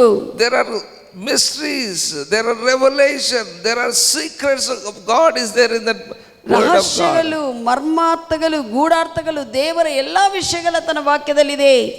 You can get wisdom. ನೀನು ಜ್ಞಾನವನ್ನು ಪಡೆದುಕೊಳ್ಳುತ್ತೀಯಾ. You can get knowledge. ನೀನು ತಿಳುವಳಿಕೆಯನ್ನು ಹೊಂದಿಕೊಳ್ಳುತ್ತೀಯಾ. You can get to understanding. ನೀನು ಅರ್ಥ ಮಾಡಿಕೊಳ್ಳುವಂತ ಗ್ರಹಿಸುವಂತ ವಿಷಯಗಳನ್ನು ನೀನು ಹೊಂದಿಕೊಳ್ಳುತ್ತೀಯಾ ದೇವರ ವಾಕ್ಯವನ್ನು ಓದುವಾಗ. I tell you, if you go to God's word, you will be top. ದೇವರ ವಾಕ್ಯದೊಳಗೆ ನೀನು ಹೋಗುವಾಗ ನೀನು ಮೇಲೆವನಾಗೇ ಇರುತ್ತೀಯಾ. Hallelujah. Hallelujah. If you go to God's word, your ability will be increased. ನೀನು ದೇವರ ವಾಕ್ಯದೊಳಗೆ ಹೋಗುವಾಗ ನಿನ್ನ ಸಾಮರ್ಥ್ಯವು ಹೆಚ್ಚಾಗುತ್ತದೆ. You will be strong. ನೀನು ಬಲಾಢ್ಯನಾಗಿರುತ್ತಿ. You will be courageous. ನೀನು ಧೈರ್ಯವುಳ್ಳವನಾಗಿರುತ್ತಿ. You won't be fainted. ನೀನು ಎಂದಕ್ಕೂ ಕೆಳಗೆ ಬೀಳದೇ ಇರುತ್ತಿ. You will never be discouraged. ನೀನು ನಿರಾಶೆ ಹೊಂದದೇ ಇರುತ್ತಿ. Amen. Amen. Word of God has a power to encourage you. ದೇವರ ವಾಕ್ಯಕ್ಕೆ ನಿನ್ನನ್ನು ಉತ್ತೇಜಿಸುವಂತ ಶಕ್ತಿ ಇದೆ. When David was chased by the Saul king, ದಾವೀದನು ಸೌಲ ರಾಜನ ಹಿಂದೆ ಓಡಿಸಲ್ಪಡ್ತಾ ಇರುವಾಗ he went to the wilderness. ದಾವೀದನು ಅರಣ್ಯ ಪ್ರದೇಶಕ್ಕೆ ಹೋದನು. He was so much discouraged. ಆತನು ಬಹಳಷ್ಟು ನಿರುತ್ಸಾಹ, ಜಿಗುಪ್ಸಕ್ಕೆ ಒಳಗಾದನು. But when he looked at God's word, he encouraged himself. ಆತನು ದೇವರ ವಾಕ್ಯವನ್ನು ಆ ದಿವಸಗಳಲ್ಲಿ ದೃಷ್ಟಿಸಿ ನೋಡಿರುವಾಗ ತನ್ನನ್ನು ತಾನು ಉತ್ತೇಜಪಡಿಸಿಕೊಂಡನು. Amen. Amen. When you look at God's word, he encouraged. ದೇವರ ವಾಕ್ಯವನ್ನು ನೋಡಿರುವಾಗ ಆತನು ಉತ್ತೇಜಿಸಲ್ಪಟ್ಟನು. No need of somebody come and encourage us. ಯಾರೋ ಬಂದು ನಿನ್ನನ್ನು ಉತ್ತೇಜಪಡಿಸುವುದು ಬೇಕಾಗಿಲ್ಲ. Go to God's word, you will encourage yourself. ದೇವರ ವಾಕ್ಯದಲ್ಲಿ ಹೋಗಿ ನೀನು ಉತ್ತೇಜಿಸ್ಕೋ. If you are fearful, go to God's word, you won't be afraid. ದೇವರ ವಾಕ್ಯ ನೀನು ಭಯಪಡುವಂತ ಪರಿಸ್ಥಿತಿಯಲ್ಲಿರುವಾಗ ದೇವರ ವಾಕ್ಯಕ್ಕೆ ಹೋಗು, ನಿನಗೆ ಧೈರ್ಯವನ್ನು ತರುತ್ತದೆ, ಭಯಪಡುವುದು ಬೇಕಾಗಿಲ್ಲ. If you are sick, go to God's word, that will heal you. ಒಂದು ವೇಳೆ ಅನಾರೋಗ್ಯ ಆಗಿದ್ರೆ ದೇವರ ವಾಕ್ಯಕ್ಕೆ ಹೋಗು, ಆ ವಾಕ್ಯವು ನಿನ್ನನ್ನು ಗುಣಪಡಿಸುತ್ತದೆ. Hallelujah. Hallelujah. Many people, they don't go to God's word, that's what they are so much fainted, discouraged, depressed. ಅನೇಕರು ದೇವರ ವಾಕ್ಯಕ್ಕೆ ವಾಕ್ಯದೊಳಗೆ ಹೋಗದೇ ಇದ್ದ ಕಾರಣ ಬಹಳಷ್ಟು ಸೋತು ಹೋಗಿದ್ದಾರೆ, ನಿರುತ್ಸಾಹದಿಂದ, ಜಿಗುಪ್ಸದಿಂದ ಇದ್ದಾರೆ. This word is working from the beginning. ಈ ದೇವರ ವಾಕ್ಯವು ಪ್ರಾರಂಭದಿಂದ ಆದಿಯಿಂದಲೇ ಕಾರ್ಯ ಮಾಡುವಂತ ವಾಕ್ಯವಾಗಿದೆ. Amen. This word not given now. ಈ ವಾಕ್ಯವನ್ನು ದೇವರು ಈಗ ಕೊಟ್ಟಿಲ್ಲ, This word given from the beginning. ಪ್ರಾರಂಭದಿಂದ ಆದಿಯಿಂದಲೇ ವಾಕ್ಯವು ಕೊಡಲ್ಪಟ್ಟಿದೆ. Hallelujah. Hallelujah. God spoke to Adam. ದೇವರು ಆದಾಮನ ಸಂಗಡ ಮಾತನಾಡಿದನು. God spoke to Cain. ಕೇಯನ್ ಸಂಗಡ ದೇವರು ಮಾತನಾಡಿದನು. God spoke to Enoch. ಏನೋಕನ ಸಂಗಡ ದೇವರು ಮಾತನಾಡಿದನು. God spoke to Noah. ನೋಹನ ಸಂಗಡ ದೇವರು ಮಾತನಾಡಿದನು. God spoke to Abraham. ಅಬ್ರಹಾಮನ ಸಂಗಡ ದೇವರು ಮಾತನಾಡಿದನು. God spoke to Moses. ಮೋಶೆ ಸಂಗಡ ದೇವರು ಮಾತನಾಡಿದನು. God spoke to Samuel prophet. ಸಮುವೇಲ ಪ್ರವಾದಿ ಸಂಗಡ ದೇವರು ಮಾತನಾಡಿದನು. God spoke to the kings and judges. ಅರಸರ ಸಂಗಡ ನ್ಯಾಯಾಧೀಶರ ಸಂಗಡ ದೇವರು ಮಾತನಾಡಿದನು. God spoke to apostles, prophets, evangelists. ಅಪೊಸ್ತಲ ಸಂಗಡ, ಪ್ರವಾದಿಗಳ ಸಂಗಡ, ಸುವಾರ್ತಿಕರ ಸಂಗಡ ದೇವರು ಮಾತನಾಡಿದನು. Amen. Amen. Even he spoke to the believers also. ಈಗ ವಿಶ್ವಾಸಿಗಳ ಸಂಗಡ ಕೂಡ ಆತನು ಮಾತನಾಡಿದ್ದಾನೆ. Amen. Amen. Hallelujah. Hallelujah. That word, what is written, it is not now it came. ಇದು ಬರೆದಿರುವಂತ ವಾಕ್ಯ ಈಗ ಬಂದಿದ್ದಲ್ಲ, This is from the beginning. ಪ್ರಾರಂಭದಿಂದ ಇರುವಂತ ವಾಕ್ಯವಾಗಿದೆ. That's what John 1:1 says. In the beginning. ಯೋಹಾನ ಸುವಾರ್ತ 1:1 ವಚನದಲ್ಲಿ, In the beginning. ಆದಿಯಲ್ಲಿ ವಾಕ್ಯವಿತ್ತು. Word was there. ಆದಿಯಲ್ಲಿ ವಾಕ್ಯವು ಇತ್ತು. Amen. Amen. Amen. Amen. That word only God. ಆ ವಾಕ್ಯವೇ ದೇವರು, ಆ ವಾಕ್ಯವೇ ನರರೂಪನಾಗಿ, That word only became a flesh. ಆ ವಾಕ್ಯವೇ ನರರೂಪನಾಗಿ ಶರೀರ ಧರಿಸಿಕೊಂಡು ಭೂಮಿ ಮೇಲೆ ಬಂತು. His name is Jesus. ಆತನ ಹೆಸರು ಯೇಸು. Hallelujah. Hallelujah. If you go to his word, you are going near to Jesus. ನೀನು ಆತನ ವಾಕ್ಯಕ್ಕೆ ಹೋಗುವಾಗ ಯೇಸುವಿನ ಕಡೆ ಹೋಗಿದಂತೆ ಅರ್ಥ. That's what I tell you. Give priority to his word. ದೇವರ ವಾಕ್ಯಕ್ಕೆ ಪ್ರಾಧಾನ್ಯತೆ ಕೊಡ್ರಿ. Make effort to know his word. ಆ ವಾಕ್ಯವನ್ನು ತಿಳ್ಕೋಬೇಕಂತ ನೀನು ಪ್ರಯತ್ನಿಸು, ಎಫರ್ಟ್ ತೋರಿಸು. No, don't give priority to earn something in this world. Money, fame, name. That is secondary, I tell you. ಹಣವು, ಹೆಸರು, ವಾಸಿ ಇವೆಲ್ಲ ನೆಕ್ಸ್ಟ್ ಬರೋದು. But first make effort to know his word. ಆತನ ವಾಕ್ಯವನ್ನು ತಿಳಿದುಕೊಳ್ಳುವುದಕ್ಕೆ ಸಾಮರ್ಥ್ಯವನ್ನು ಇಡು. Why? Because you can live in it. ಯಾಕಂದ್ರೆ ಅದರಲ್ಲೇ ನೀನು ಜೀವಿಸಬಹುದು. Amen. Hallelujah. If you don't live in the God's word, you failure. ನೀನು ದೇವರ ವಾಕ್ಯದೊಳಗೆ ಜೀವಿಸದೇ ಇದ್ರೆ ನಿನಗೆ ಸೋಲೆ. Learn word of God to live. ದೇವರ ವಾಕ್ಯವನ್ನು ಪ್ರಕಾರವಾಗಿ ಜೀವಿಸುವುದಕ್ಕೆ ಕಲಿ. Don't just by heart. ಬರೇ ಸುಮ್ಮನೆ ಬಾಯಿಪಾಠ ಮಾಡುವುದು ಮಾತ್ರವಲ್ಲ. You learn word of God to live. ನೀನು ದೇವರ ವಾಕ್ಯವನ್ನು ಯಾಕೆ ಕಲಿಯುತ್ತಾ ಇದೆ? ಆ ಪ್ರಕಾರವಾಗಿ ಜೀವಿಸುವುದಕ್ಕೆ ಕಲಿತಾ ಇದೆ. For what we are reading God's scripture? ಯಾಕೆ ದೇವರ ವಾಕ್ಯಗಳನ್ನು ಓದ್ತಾ ಇದ್ದೀವಿ? For what we are meditating in scripture? ಯಾಕೆ ನಾವು ದೇವರ ವಾಕ್ಯಗಳನ್ನು ಧ್ಯಾನ ಮಾಡುತ್ತೇವೆ? To live according to that. ಆತನು ವಾಕ್ಯದಲ್ಲಿ ಏನು ಹೇಳುತ್ತಾನೋ ಆ ಪ್ರಕಾರವಾಗಿ ಜೀವಿಸುವುದಕ್ಕಾಗಿ. Hallelujah. Hallelujah. Otherwise I tell you, your life become empty. ಇಲ್ಲದಿದ್ರೆ ಆಗ ವಾಕ್ಯ ಪ್ರಕಾರವಾಗಿ ಇಲ್ಲದೇ ಇದ್ರೆ ನಿನ್ನ ಜೀವನವು ಶೂನ್ಯವಾಗಿರುತ್ತದೆ. Many people lived empty life. ಅನೇಕರು ಶೂನ್ಯವಾದ ಜೀವನ ಜೀವಿಸಿದ್ದಾರೆ. They gone with empty life. They gone because there is no word at all in their life. ಅವರ ಜೀವನದಲ್ಲಿ ವಾಕ್ಯವೇ ಇಲ್ಲದೆ ಬರಿದ ಜೀವನ ಜೀವಿಸಿ ಅವರು ಈ ಲೋಕವನ್ನು ಬಿಟ್ಟು ಹೋದರು. They are not given priority to the word of God. They give priority to the people. ಅವರು ದೇವರ ವಾಕ್ಯಕ್ಕೆ ಪ್ರಾಧಾನ್ಯತೆ ಕೊಡಲಿಲ್ಲ, ಜನರಿಗೆ ಪ್ರಾಧಾನ್ಯತೆ ಕೊಟ್ಟಿದ್ದಾರೆ. They give priority to the money. ಅವರು ಹಣಕ್ಕೆ ಪ್ರಾಧಾನ್ಯತೆ ಕೊಟ್ಟಿದ್ದಾರೆ. They give priority to their job, their works, their beloveds. ಅವರ ಕೆಲಸಕ್ಕೆ, ಕ್ರಿಯೆಗಳಿಗೆ, ಅವರ ಪ್ರಿಯಕರಕ್ಕೆ ಅವರು ಪ್ರಾಧಾನ್ಯತೆ ಕೊಟ್ಟಿದ್ದಾರೆ. Their life become empty. ಅವರ ಜೀವನ ಬರಿದಾಗಿ ಶೂನ್ಯವಾಗಿತ್ತು. When they died, ಅವರು ಮರಣಿಸಿದಾಗ with emptiness they went off. ಅವರು ಶೂನ್ಯದಿಂದ ಹಂಗೆ ಪ್ರಯಾಣ ಬಿಟ್ಟು ಹೋದರು. If your life is empty, ನಿನ್ನ ಜೀವನವು ಬರಿದಾಗಿದ್ರೆ you live like others who lived without God and his word. ನೀನು ಕೂಡ ಇತರರ ಹಾಗೆ ದೇವರು ಇಲ್ಲದೇ ಇರುವಂತ, ವಾಕ್ಯವು ಇಲ್ಲದೇ ಇರುವಂತ ಜನರ ಹಾಗೆ ಜೀವಿಸ್ತೀಯಾ? Don't live without God. ದೇವರು ಇಲ್ಲದೆ ನೀವು ಜೀವಿಸಬೇಡ. Because we have come from him. ಯಾಕಂದ್ರೆ ನಾವು ಆತನಿಂದ ಬಂದಿದ್ದೇವೆ. You are living as you only came into this world. ನೀವು ಹೇಗೆ ಜೀವಿಸ್ತಾ ಇದ್ದಂದ್ರೆ ನೀನೇ ಸ್ವಂತವಾಗಿ ಲೋಕಕ್ಕೆ ಬಂದಂಗ ನಾನೇ ನಂದೇ ಅನ್ಕೊಂತ ಜೀವಿಸ್ತಾ ಇದ್ದೀ. Don't live like that. ಆ ರೀತಿಯಲ್ಲಿ ಜೀವಿಸಬೇಡ. You came by God. ದೇವರಿಂದನೇ ನೀನು ಬಂದಿದೆ ಭೂಮಿಗೆ. Hallelujah. Hallelujah. He only the source of your life. ನಿನ್ನ ಜೀವನಕ್ಕೆ ಮೂಲವೂ ಆಧಾರವೂ ಆತನೇ. You are born from Him. ನೀನು ಆತನಿಂದ ಹುಟ್ಟಿದೀಯಾ. You live with His word. ಆತನ ವಾಕ್ಯದಿಂದ ನೀನು ಜೀವಿಸು. Amen. Amen. Without His word, without Him, if you take medicine, if you take exercise, if you go for doing all the things, what all you are earning, that is all empty. ನೀನು ದೇವರ ವಾಕ್ಯವನ್ನು ಬಿಟ್ಟು ಹಣ medicine ತಗೋ, ಇಲ್ಲದಿದ್ರೆ exercise ಮಾಡಿ, ಏನೇನು ಮಾಡಿ, ಎಲ್ಲ ಕೂಡ ಬರಿದಾಗೆ ಹೋಗ್ಬಿಡ್ತದೆ. Everything is vain. ಎಲ್ಲ ವ್ಯರ್ಥವಾಗ್ಬಿಡ್ತದೆ. I am not talking to you that don't take medicine. ನೀವು ಮೆಡಿಸನ್ ತಗೋಬೇಡ್ರಿ ಅಂತ ನಾನು ಹೇಳ್ತಾ ಇಲ್ಲ. I am not telling you don't educate. ನೀವು ವಿದ್ಯಾಭ್ಯಾಸ ಮಾಡಬೇಡ್ರಿ ಅಂತ ನಾನು ಹೇಳ್ತಾ ಇಲ್ಲ. I am not telling you don't work. ನೀನು ಕೆಲಸ ಮಾಡಬೇಡ್ರಿ ಅಂತ ಹೇಳ್ತಾ ಇಲ್ಲ. But if you do anything without God, everything is empty. ಆದ್ರೆ ದೇವರು ಇಲ್ಲದೆ ನೀನು ಏನು ಮಾಡಿದ್ರು ಕೂಡ ಅದೆಲ್ಲ ಶೂನ್ಯವೇ. With God, if you do everything ದೇವರಿಂದ ನೀನು ಎಲ್ಲವನ್ನು ಮಾಡಬಲ್ಲೆ. Hallelujah. Hallelujah. Amen. Amen. Are you with me what I am saying? ಹೇಳುವುದು ಕೇಳ್ತಾ ಇದ್ದೀರಾ? How many understood? Say praise the Lord. ಅರ್ಥವಾಗಿದ್ದವರು ಪ್ರೈಸ್ ಲಾರ್ಡ್ ಅಂತ ಹೇಳ್ರಿ. Praise God. Pastor not known how to cook. ಹೇಗೆ ಅಡಿಗೆ ಮಾಡಬೇಕು ಗೊತ್ತಿಲ್ಲ. What she does when she go for cooking? ಆದರೆ ಅಡಿಗೆ ಮಾಡೋದಕ್ಕೆ ಹೋಗಿರುವಾಗ What she does? ಏನು ಮಾಡ್ತಲ್ಲ ಅಂದ್ರೆ she pray and put something in that. ಪ್ರಾರ್ಥನೆ ಮಾಡೇ ಹಾಕ್ತಾರೆ. ಖಾರ ಪುಡಿ ಅವೆಲ್ಲ ಇರ್ತವಲ್ಲ. So then afterwards she will ask somebody, how is my ಅವಾಗ ಕೇಳ್ತಾರೆ ಹೇಗೆ ಇದೆ ಅಡಿಗೆ ಊಟ ಮಾಡೋದು. Everybody says very nice. ಅವರಂತಾರೆ ಬಹಳ ಚೆನ್ನಾಗಿದೆ, ಬಹಳ ಚೆನ್ನಾಗಿದೆ ಅಂತ. Hello, are you listening what I am saying? ನಾನು ಹೇಳೋದು ಕೇಳ್ತಾ ಇದ್ದೀರಾ? Take help of God in everything. ದೇವರ ಪ್ರತಿ ವಿಷಯದಲ್ಲಿ ಕೂಡ ದೇವರ ಸಹಾಯವನ್ನು ತೆಗೆದುಕೊಳ್ಳ್ರಿ. Don't say that this is my ability.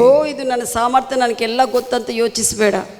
You may have ability, but without God that ability is empty. ಸಾಮರ್ಥ್ಯ ಇರಬಹುದು, ದೇವರು ಇಲ್ಲದೆ ಆ ಸಾಮರ್ಥ್ಯವು ವ್ಯರ್ಥವಾಗುತ್ತದೆ. You may have education, but that education without God is empty. ನಿನಗೆ ವಿದ್ಯಾಭ್ಯಾಸ ಇರಬಹುದು, ಆದರೆ ದೇವರು ಇಲ್ಲದೆ ಆ ವಿದ್ಯಾಭ್ಯಾಸವು ವ್ಯರ್ಥವಾಗಿ ಶೂನ್ಯವಾಗುತ್ತದೆ. You may have wisdom, but without God that is empty. ನಿನಗೆ ಜ್ಞಾನವಿರಬಹುದು, ದೇವರು ಇಲ್ಲದೆ ಆ ಜ್ಞಾನ ವ್ಯರ್ಥವಾಗುತ್ತದೆ. You may have job, you may have money, but I tell you without God that is empty. ನಿನಗೆ ಹಣವಿರಬಹುದು, ಕೆಲಸ ಇರಬಹುದು, ದೇವರು ಇಲ್ಲದೆ ಅದು ಶೂನ್ಯವೇ.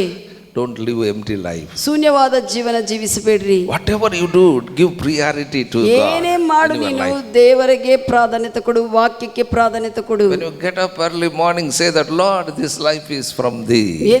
ಮುಂಜಾನೆ ಎದ್ದು ಕೂಡಲೇ ತಂದೆ ಈ ಜೀವ ನಿನ್ನಿಂದ ಬಂದಿದ್ದು, ಈ ಜೀವನ ಅಂತ ಹೇಳಿ. I'm living, I'm alive because of You, Lord. ನೀನು ಇರುವುದರಿಂದ ನಾನು ಜೀವಿಸ್ತಾ ಇದ್ದೇಪ್ಪ. I live for You. ನಾನು ನಿನಗಾಗಿ ಜೀವಿಸ್ತೇನೆ. Today, Lord, I give importance to Thy word. ಈ ದಿನ ನಿನ್ನ ವಾಕ್ಯಕ್ಕೆ ನಾನು ಪ್ರಾಮುಖ್ಯತೆಯನ್ನು ಕೊಡ್ತೇನೆ. Lord, today I live by Your word. ನಿನ್ನ ವಾಕ್ಯದಿಂದ ನಾನು ಜೀವಿಸುತ್ತೇನೆಪ್ಪ. ಈ I ದಿನ don't live without You. ನೀನು ಇಲ್ಲದೆ ನಾನು ಜೀವಿಸುವುದಿಲ್ಲ. ಈ ದಿನ You are my priority. ನೀನೇ ನನಗೆ ಮುಖ್ಯಸ್ಥ. Amen. Amen. Then your life will be blessed. ಅವಾಗ ನಿನ್ನ ಜೀವನ ಆಸ್ತಿಕರವಾಗಿರುತ್ತದೆ. Don't live without God. ದೇವರು ಇಲ್ಲದೆ ಜೀವಿಸಬೇಡ. Make personal determination. ಒಂದು ವ್ಯಕ್ತಿಗತವಾಗಿ ನೀನು ತೀರ್ಮಾನ ಮಾಡಿಕೋ. Make personal determination to prioritize God's word and live by it. ದೇವರ ವಾಕ್ಯಾನ ಪ್ರಕಾರವಾಗಿ ನಾನು ಜೀವಿಸುತ್ತೇನೆ ಅನ್ನುವಂತ ಒಂದು ದೃಢ ಸಂಕಲ್ಪಕ್ಕೆ ಬಾ. Amen. Amen. First thing, know your purpose in your life. ಮೊದಲನೇದಾಗಿ ನಿನ್ನ ಉದ್ದೇಶ, ದೇವರ ಉದ್ದೇಶವು ನಿನ್ನ ಜೀವನದಲ್ಲಿ ತಿಳಿದುಕೋ. Second thing, prioritize word of God. ದೇವರ ವಾಕ್ಯಕ್ಕೆ ನೀನು ಪ್ರಾಧಾನ್ಯತೆಯನ್ನು ಕೊಡು. Third thing, ಮೂರನೇ ವಿಷಯ, we are remarkable place in the spirit right now. ಆತ್ಮಲೋಕದಲ್ಲಿ ನಾವು ಪ್ರತ್ಯೇಕವುಳ್ಳುವಂಥ ವಿಶೇಷವಿರುವಂಥ ಸ್ಥಾನದಲ್ಲಿದ್ದೇವೆ. In the spirit realm, we are remarkable place. ನಾವು ಆತ್ಮಲೋಕದಲ್ಲಿ ಒಂದು ಪ್ರತ್ಯೇಕವುಳ್ಳುವಂಥ ಸ್ಥಾನದಲ್ಲಿ ನಾವು ನೇಮಿಸಲ್ಪಟ್ಟಿದ್ದೇವೆ. Why we are here today? ಯಾಕೆ ನಾವು ಇಲ್ಲಿದ್ದೇವೆ ಈ ದಿನ? This is our day. ಇದು ನಮ್ಮ ದಿವಸಗಳು, ನಮ್ಮ ದಿನವಾಗಿದೆ. I tell you why you are not born in Pharaoh's rule. ನೀನು ಫರೋನು ಪರಿಪಾಲನೆ ಮಾಡುವಂತ ಸಮಯದಲ್ಲಿ ಯಾಕೆ ಹುಟ್ಟಲಿಲ್ಲ? Why you are not born in Noah days? ನೋಹನ ಕಾಲದಲ್ಲಿ ಯಾಕೆ ನೀನು ಹುಟ್ಟಲಿಲ್ಲ? Why you are not born in Moses' time? ಮೋಶೆ ಕಾಲದಲ್ಲಿ ನೀನು ಯಾಕೆ ಹುಟ್ಟಲಿಲ್ಲ? Why you are not born in a king's time? ಅರಸರು ಪರಿಪಾಲಿಸುವಂತ ಸಮಯದಲ್ಲಿ ನೀನು ಯಾಕೆ ಹುಟ್ಟಲಿಲ್ಲ? Why you are not born in apostles in the beginning, first century? ಮೊದಲನೇ ಶತಮಾನದಲ್ಲಿ ಅಪೊಸ್ತಲರು ಸೇವೆ ಮಾಡುವಂತ ಸಮಯದಲ್ಲಿ ನೀನು ಯಾಕೆ ಹುಟ್ಟಿಲ್ಲ? Why you are here today? ಯಾಕೆ ಈ ದಿನ ನೀನು ಇಲ್ಲಿದಿ ಹುಟ್ಟಿದಿ ಈ ಕಡೆ ಈ ಸಮಯದಲ್ಲಿ? Is there any reason of your coming here? ನೀನು ನಿನ್ನ ಜೀವನದಲ್ಲಿ ಏನಾದರೂ ಈ ದೇವರ ಕಾರಣವು ಇದೇನಾ? Come here in this time. ಈ ಸಮಯಕ್ಕೆ ನೀನು ಇದೆಯಂದ್ರೆ ಏನಾದರೂ ದೇವರ ಕಾರಣವಿದೇನಾ? We have to find out. ನೀನು ತಿಳ್ಕೋಬೇಕು, ಕಂಡಿಡಬೇಕು. ಸುಮ್ಕೆ ನೀನು ಬಂದಿದ್ದಿ ಹೋಗಿದ್ದಿ ಅಂತಲ್ಲ. ಬಂದಿದ್ದಿ ಹೋಗಿದೆ ಅಂತಲ್ಲ. You have come here in this time for His purpose. ಈ ಒಂದು ಸಮಯಕ್ಕಾಗಿ ಈ ಸಮಯದಲ್ಲಿ ಭೂಮಿ ಮೇಲೆ ನೀನು ಬಂದಿದ್ದು ಆತನ ಉದ್ದೇಶಕ್ಕಾಗಿ. Amen. Amen. In Esther 4th chapter 14th verse, ಎಸ್ತೇರಲು 4ನೇ ಅಧ್ಯಾಯ 14ನೇ ವಚನದಲ್ಲಿ Mordecai told to Esther, ಮೊರ್ದಕೈ ಎಸ್ತೇರ್ಲಿಗೆ ಹೇಳ್ತಾನೆ, when Haman decided to kill all the Jewish people, Haman ಅನ್ನುವಂಥ ವ್ಯಕ್ತಿ ಯಹೂದ್ಯರನ್ನೆಲ್ಲರನ್ನೂ ಕೂಡ ಸಾಯಿಸಬೇಕು, ಸಂಹರಿಸಬೇಕಂತ ಯೋಚಿಸಿರುವಾಗ he took permission from the king. ಅರಸನಿಂದ ಆ ಹಾಮಾನನು ಪರ್ಮಿಷನ್ ಕೂಡ ತೆಗೆದುಕೊಳ್ಳುತ್ತಾನೆ. He passed the decree that every Jewish people will be killed so such a date. ಈ ಇಂಥ ಸಮಯದಲ್ಲಿ ಪ್ರತಿ ಯಹೂದ್ಯರನ್ನು ಕೂಡ ಸಾಯಿಸಬೇಕಂತ ಎಲ್ಲ ಒಂದು ಆರ್ಡರ್ ತೆಗೆದುಕೊಂಡು ಬರ್ತಾರೆ. That Mordecai, when he heard that message, ಆ ಸಮಯದಲ್ಲಿ ಆ ಒಂದು ನ್ಯೂಸ್ ಅನ್ನು, ಆ ಒಂದು ಪ್ರಕಟಣೆಯನ್ನು Mordecai ಕೇಳಿರುವಾಗ he went to Esther and told that this decree passed by the king that all Jewish people will be killed. ಹೇಳ್ತಾನೆ, ಯಹೂದ್ಯರಿಂದ ಈ ಒಂದು ನಾಶವಾಗುವಂತೆ ಈ ಒಂದು ಪ್ರಕಟಣೆ ಹಾಮಾನು ಪ್ರಕಟಿಸಿದ್ದಾನೆ ರಾಜನಿಂದಂತೆ. That time Esther told, I cannot go to the king without he call me. I cannot go. ಆತನು ಅರಸನು ಕರೆಯಲೇ ಇರುವಾಗ ನಾನು ಹೋಗುವುದಕ್ಕೆ ಆಗುವುದಿಲ್ಲ ಅಂತ ಹೇಳಿ ಮೊರ್ದೆಕೈಗೆ ಎಸ್ತೇರ್ ಹೇಳ್ತಾನೆ. But that 14th word said, 14ನೇ ವಚನದಲ್ಲಿ ಹೇಳುತ್ತದೆ, thou art come to this kingdom for such a time as this. ಅವಾಗ ಮೊರ್ದೆಕೈ ಅಂತಾನೆ, ಇಂಥ ಸಮಯಕ್ಕಾಗಿ ನೀನು ಈ ಸ್ಥಳಕ್ಕೆ ಭೂಮಿ ಮೇಲೆ ಈ ರಾಜ್ಯದಲ್ಲಿ ಇದೀ ಎಂದು. Amen. Amen. What a clear explanation giving. ಎಷ್ಟು ಕ್ಲಿಯರ್ ಆಗಿ ವಿವರಿಸಿದ್ದಾನೆ. Thou art come to this kingdom for such a time as this. For this is the reason God kept you in the kingdom. ಈ ರಾಜ್ಯದಲ್ಲಿ ರಾಣಿಯಾಗಿ ದೇವರು ನಿನ್ನನ್ನು ಈ ಸಮಯಕ್ಕಾಗಿ ಈ ಸ್ಥಿತಿಯಲ್ಲೇ ತಪ್ಪಿಸುವುದಕ್ಕಾಗಿ ಯೆಹೂದ್ಯರನ್ನು ದೇವರು ನಿರ್ಣಯಿಸಿದ್ದಾರೆ. ಇದೇ ದೇವರ ಕಾರಣ. If you don't act now, ಈಗ ನೀನು ಈ ಪರಿಸ್ಥಿತಿಯಲ್ಲಿ ನೀನು ಪ್ರತಿಕ್ರಿಯೆ ತೋರಿಸದೇ ಇದ್ರೆ help come from other side. ಸಹಾಯವಂತೂ ಎಲ್ಲೇ ಬೇರೆ ಕಡೆಯಿಂದ ಬರಲೇ ಬರುತ್ತದೆ.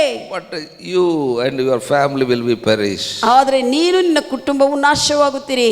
That means God sent you for this purpose in this time in this kingdom. If you not act it, you will be perished. ಅಂದ್ರೆ ಅದರ ಅರ್ಥ ಏನಂದ್ರೆ ಎಸ್ತೇರ್ ಕೇಳ್ತಾ ಇದ್ದಾನೆ, ದೇವರು ಈ ರಾಜ್ಯದಲ್ಲಿ ರಾಣಿಯಾಗಿ ಈ ಸ್ಥಾನದಲ್ಲಿ ಆತನೇ ನೇಮಿಸಿದ್ದಾನೆ ಯಹೂದ್ಯರನ್ನು ಕಾಪಾಡುವಂತೆ. ನೀನು ಪ್ರತಿಕ್ರಿಯೆ ತೋರಿಸಲಿಲ್ಲ ಅಂದ್ರೆ ಇದೇ ದೇವರ ಉದ್ದೇಶವು, ನೀನು ನಾಶವಾಗುತ್ತೀವಿ, ನಿನ್ನ ಕುಟುಂಬವು ನಾಶವಾಗುತ್ತದೆ. ಎಷ್ಟು ಜನರಿಗೆ ಅರ್ಥವಾಯಿತು? Praise the Lord. Hallelujah. Hallelujah. I tell you, we are remarkable place in the spirit right now. ಆತ್ಮ ಲೋಕದಲ್ಲಿ ನಾವು ವಿಶಿಷ್ಟ ಉಳ್ಳುವಂತ ಸ್ಥಾನದಲ್ಲಿದ್ದೇವೆ. Last year already gospel has spread all over the world. ಸುವಾರ್ತೆ ಎಲ್ಲಾ ಕಡೆ ಆಗಲೇ ಸಾರಲ್ಪಟ್ಟಿದೆ, ವಿಸ್ತರಿಸಿದೆ. Most of the people thought that it never possible. ಅನೇಕರು ಅನ್ಕೊಂಡಿದ್ದಾರೆ ಈ ಸುವಾರ್ತೆ ಸಾರಲ್ಪಡುವುದು ಆಗುವುದಿಲ್ಲ ಎಲ್ಲರಿಗೆಂದು. Many who criticize also completed their work. ಅನೇಕರು ವಿಮರ್ಶಿಸುವವರು ಕೂಡ ಅವರ ಕೆಲಸವನ್ನು ಪೂರೈಸಿದ್ದಾರೆ. What God put in their life, everything they finished. ಅವರ ಹೃದಯದಲ್ಲಿ ದೇವರಿಟ್ಟಿರುವಂತ ದೇವರ ವಿಷಯಗಳು ಅವರು ಮಾಡಿದ್ದಾರೆ. I tell you, God has given ability to us. We have to use that. ನಮಗೂ ಕೂಡ ದೇವರು ಸಾಮರ್ಥ್ಯವನ್ನು ಕೊಟ್ಟಿದ್ದಾನೆ, ನಾವು ಅದನ್ನು ಉಪಯೋಗಿಸಬೇಕು. ಆ ಸಾಮರ್ಥ್ಯವನ್ನು, whatever God has given to you, use that for God. ನಿನಗೂ ದೇವರು ಏನು ಕೊಟ್ಟಿದ್ದಾನೋ ಆ ಸಾಮರ್ಥ್ಯವನ್ನು ದೇವರಿಗಾಗಿ ಉಪಯೋಗಿಸು. Amen. Amen. If God has given talents, use for Him. ನಿನಗೂ ದೇವರ ತಲಾಂತಗಳು ಕೊಟ್ಟಿದ್ರೆ ಆ ತಲಾಂತಗಳನ್ನು ಆತನ ಮಹಿಮೆಗಾಗಿ ಆತನ ರಾಜ್ಯದಲ್ಲಿ If God ಉಪಯೋಗಿಸು. has given ability, use for Him. ದೇವರನ್ನು ಕೊಟ್ಟಿರುವಂತ ಸಾಮರ್ಥ್ಯವನ್ನು ಕೊಟ್ಟಿದ್ರೆ ಅದನ್ನು ಆತನಿಗಾಗಿ ಉಪಯೋಗಿಸು. Whatever He has given to you, use for Him. ನೀ ಏನು ಕೊಟ್ಟಿದ್ರೆ ಕೂಡ ದೇವರು ಕೊಟ್ಟಿದ್ದು ಆತನಕ್ಕಾಗಿ ಉಪಯೋಗಿಸು. Hallelujah. Hallelujah. He has given to you to use for Him. ನಿನಗೂ ಏನಾದರೂ ಕೊಟ್ಟಿದ್ದಾನಂದ್ರೆ ಆತನಕ್ಕಾಗಿ ಉಪಯೋಗಿಸುವಂತೆ ಕೊಟ್ಟಿದ್ದಾನೆ. When Moses prayed that, Lord, before us there is a sea, behind Pharaoh soldiers are coming. Furrow ಹೀಗೆ ಪ್ರಾರ್ಥಿಸಿದನು, ಮುಂದೆ ನೋಡಿದ್ರೆ ಕೆಂಪು ಸಮುದ್ರಪ್ಪ, ಹಿಂದೆ ನೋಡಿದ್ರೆ ಫರೋ ಸೈನ್ಯ ಬರ್ತಾ ಇದೆ, ಏನು ಮಾಡಲಿ ಎಂದು ಪ್ರಾರ್ಥಿಸಿದನು. God said to Moses, what is in your hand? ಅವಾಗ ದೇವರು ಹೇಳಿದ, ನಿನ್ನ ಕೈಯಲ್ಲಿ ಏನಿದೆ? He said, rod. ಆತನು ಹೇಳಿದನು, ಕೋಲು ಕೊಟ್ಟಿದೆಯಪ್ಪ. God said, show that rod to sea and divide it. ಆ ಕೋಲನ್ನೇ ನೀನು ಕೆಂಪು ಸಮುದ್ರ ಕಡೆ ತೋರಿಸಿ ಅದನ್ನು ನೀನೇ ವಿಭಾಗಿಸು. That means what He has given you, use that for God. ಅದರ ಅರ್ಥ ದೇವರು ನಿನಗೆ ಏನು ಕೊಟ್ಟಿದ್ದಾನೋ ಅದನ್ನು ದೇವರ ಉದ್ದೇಶಕ್ಕಾಗಿ ಉಪಯೋಗಿಸು. Amen. Amen. If He has given job, use for it. ದೇವರು ನೀನು ಕೆಲಸ ಕೊಟ್ಟಿದ್ರೆ ಆ ಕೆಲಸವನ್ನು ದೇವರಕ್ಕಾಗಿ ಉಪಯೋಗಿಸು. If He has given education, use for Him. ದೇವರಕ್ಕಾಗಿ ಉಪಯೋಗಿಸು. Amen. Amen. If He has given money, use for Him. ಹಣವನ್ನು ಕೊಟ್ಟಿದ್ರೆ ದೇವರಕ್ಕಾಗಿ ಉಪಯೋಗಿಸು. If He has given health, use for Him. ಆರೋಗ್ಯವನ್ನು ಕೊಟ್ಟಿದ್ರೆ ದೇವರಕ್ಕಾಗಿ ಉಪಯೋಗಿಸು. Hallelujah. Hallelujah. What all things He has given you, use for Him. This is the last hour. ಯಾವುದೇ ವಿಷಯಗಳಾಗಿರ್ಬೋದು ದೇವರಕ್ಕಾಗಿ ಉಪಯೋಗಿಸು, ಇದು ಕಡೆ ಗಳಿಗೆ. If you are not respond, ನೀನು ಪ್ರತಿಕ್ರಿಯೆ ತೋರಿಸದೇ ಇದ್ರೆ ದೇವರ ರಾಜ್ಯದಲ್ಲಿ God help come to people, no problem. ದೇವರ ಕೆಲಸವನ್ನು ಇತರರಿಂದ ಸಹಾಯ ಬರುತ್ತದೆ, ಅದು ಬೇರೆ. But you will be in trouble. ಆದ್ರೆ ನೀನು ಕಷ್ಟಕ್ಕೆ ಒಳಗಾಗುತ್ತೀಯಾ? You and your family will be in trouble. ನೀನು ನಿನ್ನ ಕುಟುಂಬವು ಕಷ್ಟಕ್ಕೆ ಒಳಗಾಗುತ್ತೀ. We have to respond what God has given to us. ನಾವು ದೇವರು ಏನ್ ನಮಗೆ ಕೊಟ್ಟಿದ್ದಾನೋ ಅದಕ್ಕೆ ಪ್ರತಿಕ್ರಿಯೆ ತೋರಿಸಬೇಕು. Hallelujah. Hallelujah. Are you ready to respond? ನೀವು ದೇವರ ವಿಷಯಗಳಿಗೆ ಪ್ರತಿಕ್ರಿಯೆ ತೋರಿಸೋದಕ್ಕೆ ಸಿದ್ಧವಾಗಿದೆಯಾ? S. God has put His light in us to guide you. ದೇವರು ತನ್ನ ಬೆಳಕನ್ನು ನಮ್ಮಲ್ಲಿ ಇಟ್ಟಿದ್ದಾರೆ, ಆ ಬೆಳಕು ನಮ್ಮನ್ನು ನಡೆಸುವಂತೆ. Amen. Amen. Hallelujah. Hallelujah. That's what make use of everything what He has given you for His glory. ಆತನ ಮಹಿಮೆಗಾಗಿ ದೇವರು ಏನೇನು ಕೊಟ್ಟಿದ್ದಾನೋ ಅವನ್ನೆಲ್ಲ ಕೂಡ ಸರಿಯಾಗಿ ಉಪಯೋಗಿಸಿಕೊಳ್ಳ್ರಿ. You are just saying I am born for His glory, but you are not using anything what He has given you. ನೀನೇನೋ ದೇವರ ಮಹಿಮೆಗಾಗಿ ಹುಟ್ಟಿದೀನಿ ಅಂತ ಹೇಳ್ತೀಯಾ, ಆದ್ರೆ ದೇವರು ನಿನಗೆ ಏನೇನು ಕೊಟ್ಟಿದ್ದಾನೋ ನೀನು ಅದನ್ನು ಉಪಯೋಗಿಸಿಕೊಳ್ಳದೇ ಇದಿ. You are saying that I am born for honor God, but you are not honoring what He has given to you.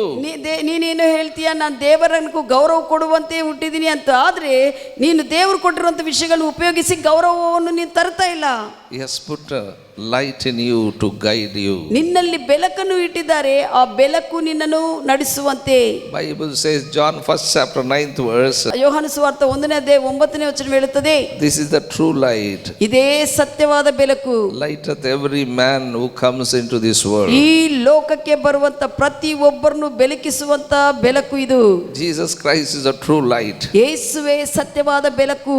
Amen. Amen. Everyone who comes into this world, they will be lightened by this light. ಈ ಯಾರ್ಯಾರು ಈ ಲೋಕಕ್ಕೆ ಬರುತ್ತಾರೋ ಯೇಸು ಕ್ರಿಸ್ತನ್ ತಿಳ್ಕೊಂಡು ಅವರು ಆತ್ಮದಲ್ಲಿ ಬೆಳಗಿಸಲ್ಪಡಬೇಕು. Amen. Amen. I tell you, this year all church come together.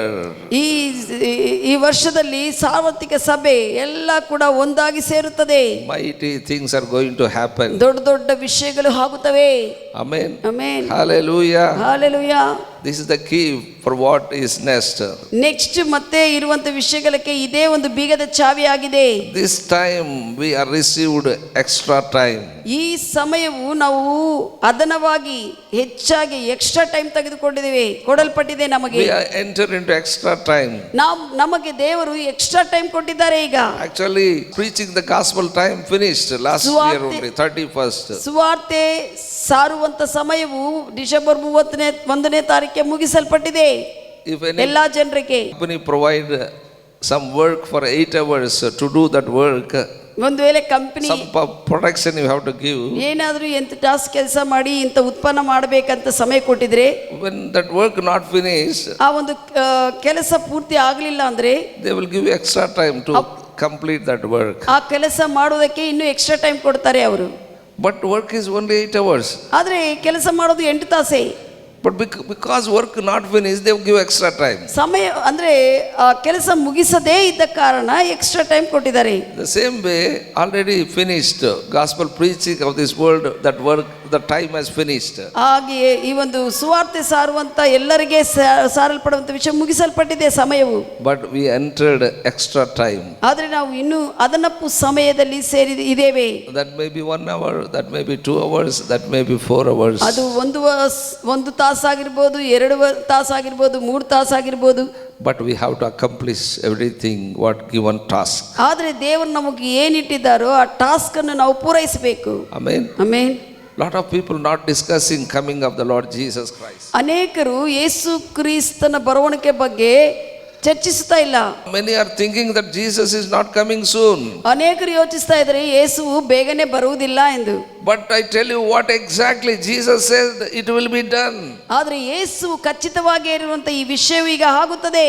Don't miss the truth. ಸತ್ಯವನ್ನು ಕಲ್ಕೊಳ್ಳಬೇಡ್ರಿ. Don't turn your mind. ನಿನ್ನ ಮನಸ್ಸನ್ನು ಬೇರೆ ಕಡೆ ತಿರುಗಿಸಬೇಡ. He is coming soon. ಆತನು ಬೇಗನೆ ಬರುತ್ತಾನೆ. We are waiting for that. ನಾವು ಆತನ ಬರುವಣಕ್ಕಾಗಿ ಕಾದಿದ್ದೇವೆ.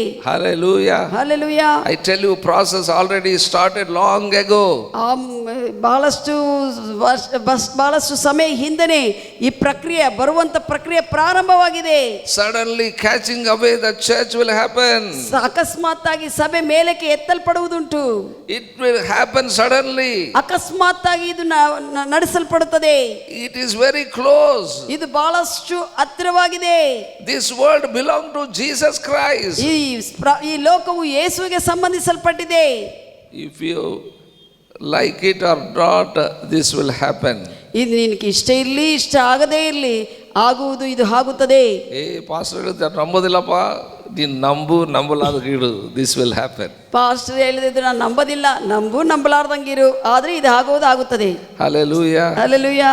This year you will pray like never before. ಈ ವರ್ಷ ಇಷ್ಟುವರೆಗೆ ಪ್ರಾರ್ಥಿಸದೇ ಇದ್ದ ಹಾಗೆ ಹೆಚ್ಚಾಗಿ ಪ್ರಾರ್ಥಿಸ್ತೀಯಾ? In spirit we have a choice to pray more or not pray. ಆತ್ಮದಲ್ಲಿ ನಿನಗೆ ಒಂದು ಚಾಯ್ಸ್, ನಿರ್ಣಯ ಕೊಡಲ್ಪಟ್ಟಿದೆ. ನೀನು ಹೆಚ್ಚು ಪ್ರಾರ್ಥಿಸಬೇಕಾ ಇಲ್ಲ ನಾನು ಅಂತದ್ದು. You have to make a choice. You pray like never before. ನೀನು ಇದಕ್ಕೆ ಇಷ್ಟುವರೆಗೂ ಮಾಡಿರುವಂತ ಪ್ರಾರ್ಥನೆಗಿಂತ ಹೆಚ್ಚಾಗಿ ಪ್ರಾರ್ಥಿಸಬೇಕು ಅನ್ನುವಂತ ನಿರ್ಣಯ ತೆಗೆದುಕೊಳ್ಳುವಂತ ವಿಷಯ ನಿನಗೆ ಕೊಡಲ್ಪಟ್ಟಿದೆ. ನೀನು ಬರೇ ನಿರ್ಣಯ ಮಾಡಿಕೊಳ್ಳುವುದು ಮಾತ್ರವಲ್ಲದೆ, ನಿರ್ಣಯ ತೆಗೆದುಕೊಳ್ಳುವುದು ಮಾತ್ರವಲ್ಲದೆ ಪ್ರಾರ್ಥಿಸುವುದಕ್ಕೆ ನೀನು ಹಾಗೆ ಮುಂದೆ ಹೋಗಬೇಕು. Remember that what Lord said in the last days we have prayed. ಕರ್ತನು ಹೇಳಿದ್ದಾರೆ ಕಡೆ ದಿವಸಗಳಲ್ಲಿ ನೀವು ಪ್ರಾರ್ಥಿಸಬೇಕು ಎಂದು. Amen. Amen. I tell you, if you don't pray, ನೀವು ಪ್ರಾರ್ಥಿಸದೇ ಇದ್ದರೆ you push into the bad circumstances. ನಿನಗೆ ಕೆಟ್ಟ ಪರಿಸ್ಥಿತಿಗಳು ಬರುತ್ತವೆ. ಕೆಟ್ಟ ಪರಿಸ್ಥಿತಿಗಳಲ್ಲಿ ನೀನು You may be Christian. ನೀನು ಕ್ರೈಸ್ತವನಾಗಿರಬಹುದು. You may be born again. ತಿರುಗಿ ಜನ್ಮಿಸಿರಬಹುದು. If you don't pray, you will be pushed into the bad circumstances. ನೀನು ಪ್ರಾರ್ಥಿಸದೇ ಇದ್ರೆ ಕೆಟ್ಟ ಪರಿಸ್ಥಿತಿಯೊಳಗೆ ನೀನು ದೂಕಿಸಲ್ಪಡ್ತೀಯ, ಅದರಲ್ಲಿ ಸಿಕ್ಕಿಕೊಳ್ಳುತ್ತೀಯ. If you don't give priority to God's word, you will put into bad circumstances. ನೀನು ದೇವರ ವಾಕ್ಯಕ್ಕೆ ಪ್ರಾಧಾನ್ಯತೆ ಕೊಡದೇ ಇದ್ರೆ ಆ ಕೆಟ್ಟ ಪರಿಸ್ಥಿತಿಗಳಲ್ಲಿ ನೀನು ಸಿಕ್ಕಿಕೊಳ್ಳುತ್ತೀಯ. Because these days are very bad days, but we must be in the Lord always. ಇವು ಕೆಟ್ಟ ದಿವಸಗಳಾಗಿರುವಂತ ದಿವಸಗಳು, ಆದ್ರೆ ನಾವು ಕರ್ತನಲ್ಲಿ ಯಾವಾಗಲೂ ಇರಬೇಕು, ಎಚ್ಚರಿಕೆ ಉಳ್ಳವರಾಗಿ. We must be watchful. ಯಾವಾಗಲೂ ನಾವು ಎಚ್ಚರಿಕೆ ಉಳ್ಳವರಾಗಿರಬೇಕು. Amen. Amen. That's what Jesus said in Luke 18 chapter 1st verse. ಲೂಕ 18:1ನೇ ವಚನದಲ್ಲಿ ಯೇಸು ಹೇಳಿದ್ದಾರೆ, Men ought to pray always. ಮನುಷ್ಯರು ಯಾವಾಗಲೂ ಪ್ರಾರ್ಥಿಸಬೇಕು. Hallelujah. Hallelujah. I am not said. Pastor is not telling. Jesus said man ought to pray always. Pastor ಹೇಳಿಲ್ಲ ಇದು, ಈ ಮಾತು ಯೇಸು ಹೇಳಿದ್ದಾರೆ, ನೀವು ಮನುಷ್ಯನು ಯಾವಾಗಲೂ ಪ್ರಾರ್ಥಿಸಬೇಕೆಂದು. Amen. Whenever I announce, don't say that pastor announced a prayer. ಯಾವಾಗಾದ್ರೂ ಪಾಸ್ಟರ್ ಪ್ರಾರ್ಥನಾ ಅಂತ ಅನೌನ್ಸ್ ಮಾಡಿದಾಗ ಏನ ಪಾಸ್ಟರ್ ಯಾವಾಗಲೂ ಅನೌನ್ಸ್ ಮಾಡ್ತಾರ, ಯಾವಾಗಲೂ ಪ್ರಾರ್ಥನೆ ಅಂತಾನೆ ಅಂತಂದು ಹೇಳಬೇಡ. What Jesus said, ಯೇಸು ಏನು ಹೇಳಿದ್ದಾರೆ, man ought to pray always. ಯಾವಾಗಲೂ ಮನುಷ್ಯರು ಪ್ರಾರ್ಥಿಸಬೇಕು. Hallelujah. Hallelujah. Some people don't come for prayer. ಕೆಲವರು ಪ್ರಾರ್ಥನೆಗೆ ಬರುವುದಿಲ್ಲ. I tell you, such people they push into bad circumstances. This is not mine. I tell you, This will happen this year. ಇದು ನನ್ನ ಮಾತಲ್ಲ, ನಾನು ನಿಮ್ಮನ್ನು ಭಯಪಡಿಸ್ತಾ ಇಲ್ಲ. ನಾನು ನಿನಗೆ ಭಯಪಡಿಸ್ತಾ ಇಲ್ಲ, ದೇವರ ವಾಕ್ಯವಿದೆ ಹೇಳುತ್ತದೆ. ಅಂಥವ್ರು ಈ ವರ್ಷದಲ್ಲಿ ಪ್ರಾರ್ಥನೆಗೆ ಬರದೇ ಇರ್ತಾರಲ್ಲ, ಕಷ್ಟಕ್ಕೆ ಒಳಗಾಗುತ್ತಾರೆ. That's what give yourself to His word. Give yourself to prayer. ದೇವರಕ್ಕೆ ಪ್ರಾರ್ಥನೆಗೆ ನಿನ್ನ ನೀನು ಒಪ್ಪಿಸ್ಕೋ. When you pray, you can use your ability in a proper way. ನೀನು ಪ್ರಾರ್ಥಿಸುವಾಗ ಆ ಸಾಮರ್ಥ್ಯವನ್ನು ನೀನು ಸರಿಯಾಗಿ ಉಪಯೋಗಿಸುವುದಕ್ಕೆ ಆಗುತ್ತದೆ. You can use your talents. ನಿನ್ನ ತಾಲಾಂತಗಳನ್ನು ಸರಿಯಾಗಿ ಉಪಯೋಗಿಸುವುದಕ್ಕೆ ಆಗುತ್ತದೆ. You can use your gifts. ನಿನಗೆ ಕೊಡಲ್ಪಟ್ಟಿರುವಂತ ದೇವರು ಕೊಟ್ಟಿರುವಂತ ವರಗಳನ್ನು ಸರಿಯಾಗಿ ಉಪಯೋಗಿಸಲಾಗುತ್ತದೆ. Because in prayer you will get direction. ಯಾಕಂದ್ರೆ ಪ್ರಾರ್ಥನೆಯಿಂದ ನಿನಗೆ ಮಾರ್ಗಗಳು ತೆರೆಯಲ್ಪಡುತ್ತವೆ, ನಡೆಸಲ್ಪಡುತ್ತವೆ. Hallelujah. Hallelujah. God will give you direction to your spirit. ನಿನ್ನ ಆತ್ಮ ಮನುಷ್ಯನಿಗೆ ದೇವರು ಸೂಚನೆಗಳು ಕೊಡ್ತಾರೆ. You can understand His guidance. ನೀನು ಆತನ ನಡೆಸುವಿಕೆಯನ್ನು ಅರ್ಥ ಮಾಡಿಕೊಳ್ಳುತ್ತೀಯ. This is not a religious church. ಇದು ಏನೋ ಧಾರ್ಮಿಕ ಸಭೆ ಅಲ್ಲ. Our prayers are not vain. ನಮ್ಮ ಪ್ರಾರ್ಥನೆಗಳು ವ್ಯರ್ಥವಾಗಿ ಹೋಗುವುದಿಲ್ಲ. Whenever we pray daily, morning or evening, or special prayers, fasting prayer, you will get direction. ನೀನು ಮುಂಜಾನೆ ಸಂಜೆ ಪ್ರಾರ್ಥನೆಗಳು ಯಾವಾಗ ಪ್ರತ್ಯೇಕ ಪ್ರಾರ್ಥನೆಗಳು ಇರ್ತೀವೋ ನೀನು ಅದರಲ್ಲಿ ನಡೆಸುವಿಕೆಯನ್ನು ಹೊಂದಿಕೊಳ್ಳುತ್ತಿ. We will get direction for our life, for our beloveds. ನಮ್ಮ ಒಂದು ಜೀವನಗಳಕ್ಕಾಗಿ, ನಮ್ಮ ಒಂದು ಪ್ರೇರಕರಿಗಾಗಿ, ನೀವು ನಿಮ್ಮ ವಿಷಯಗಳಿಗೆ, ನಿಮ್ಮ ಪ್ರಿಯಕರಿಗಾಗಿ, ನಿಮ್ಮ ಒಂದು ವಿಷಯಗಳಕ್ಕಾಗಿ ನೀನು ನಡೆಸುವಿಕೆ ಹೊಂದಿಕೊಳ್ಳುತ್ತಿ. We need guidance. ನಮಗೂ ದೇವರ ನಡೆಸುವಿಕೆ ಬೇಕು. Hallelujah. Hallelujah.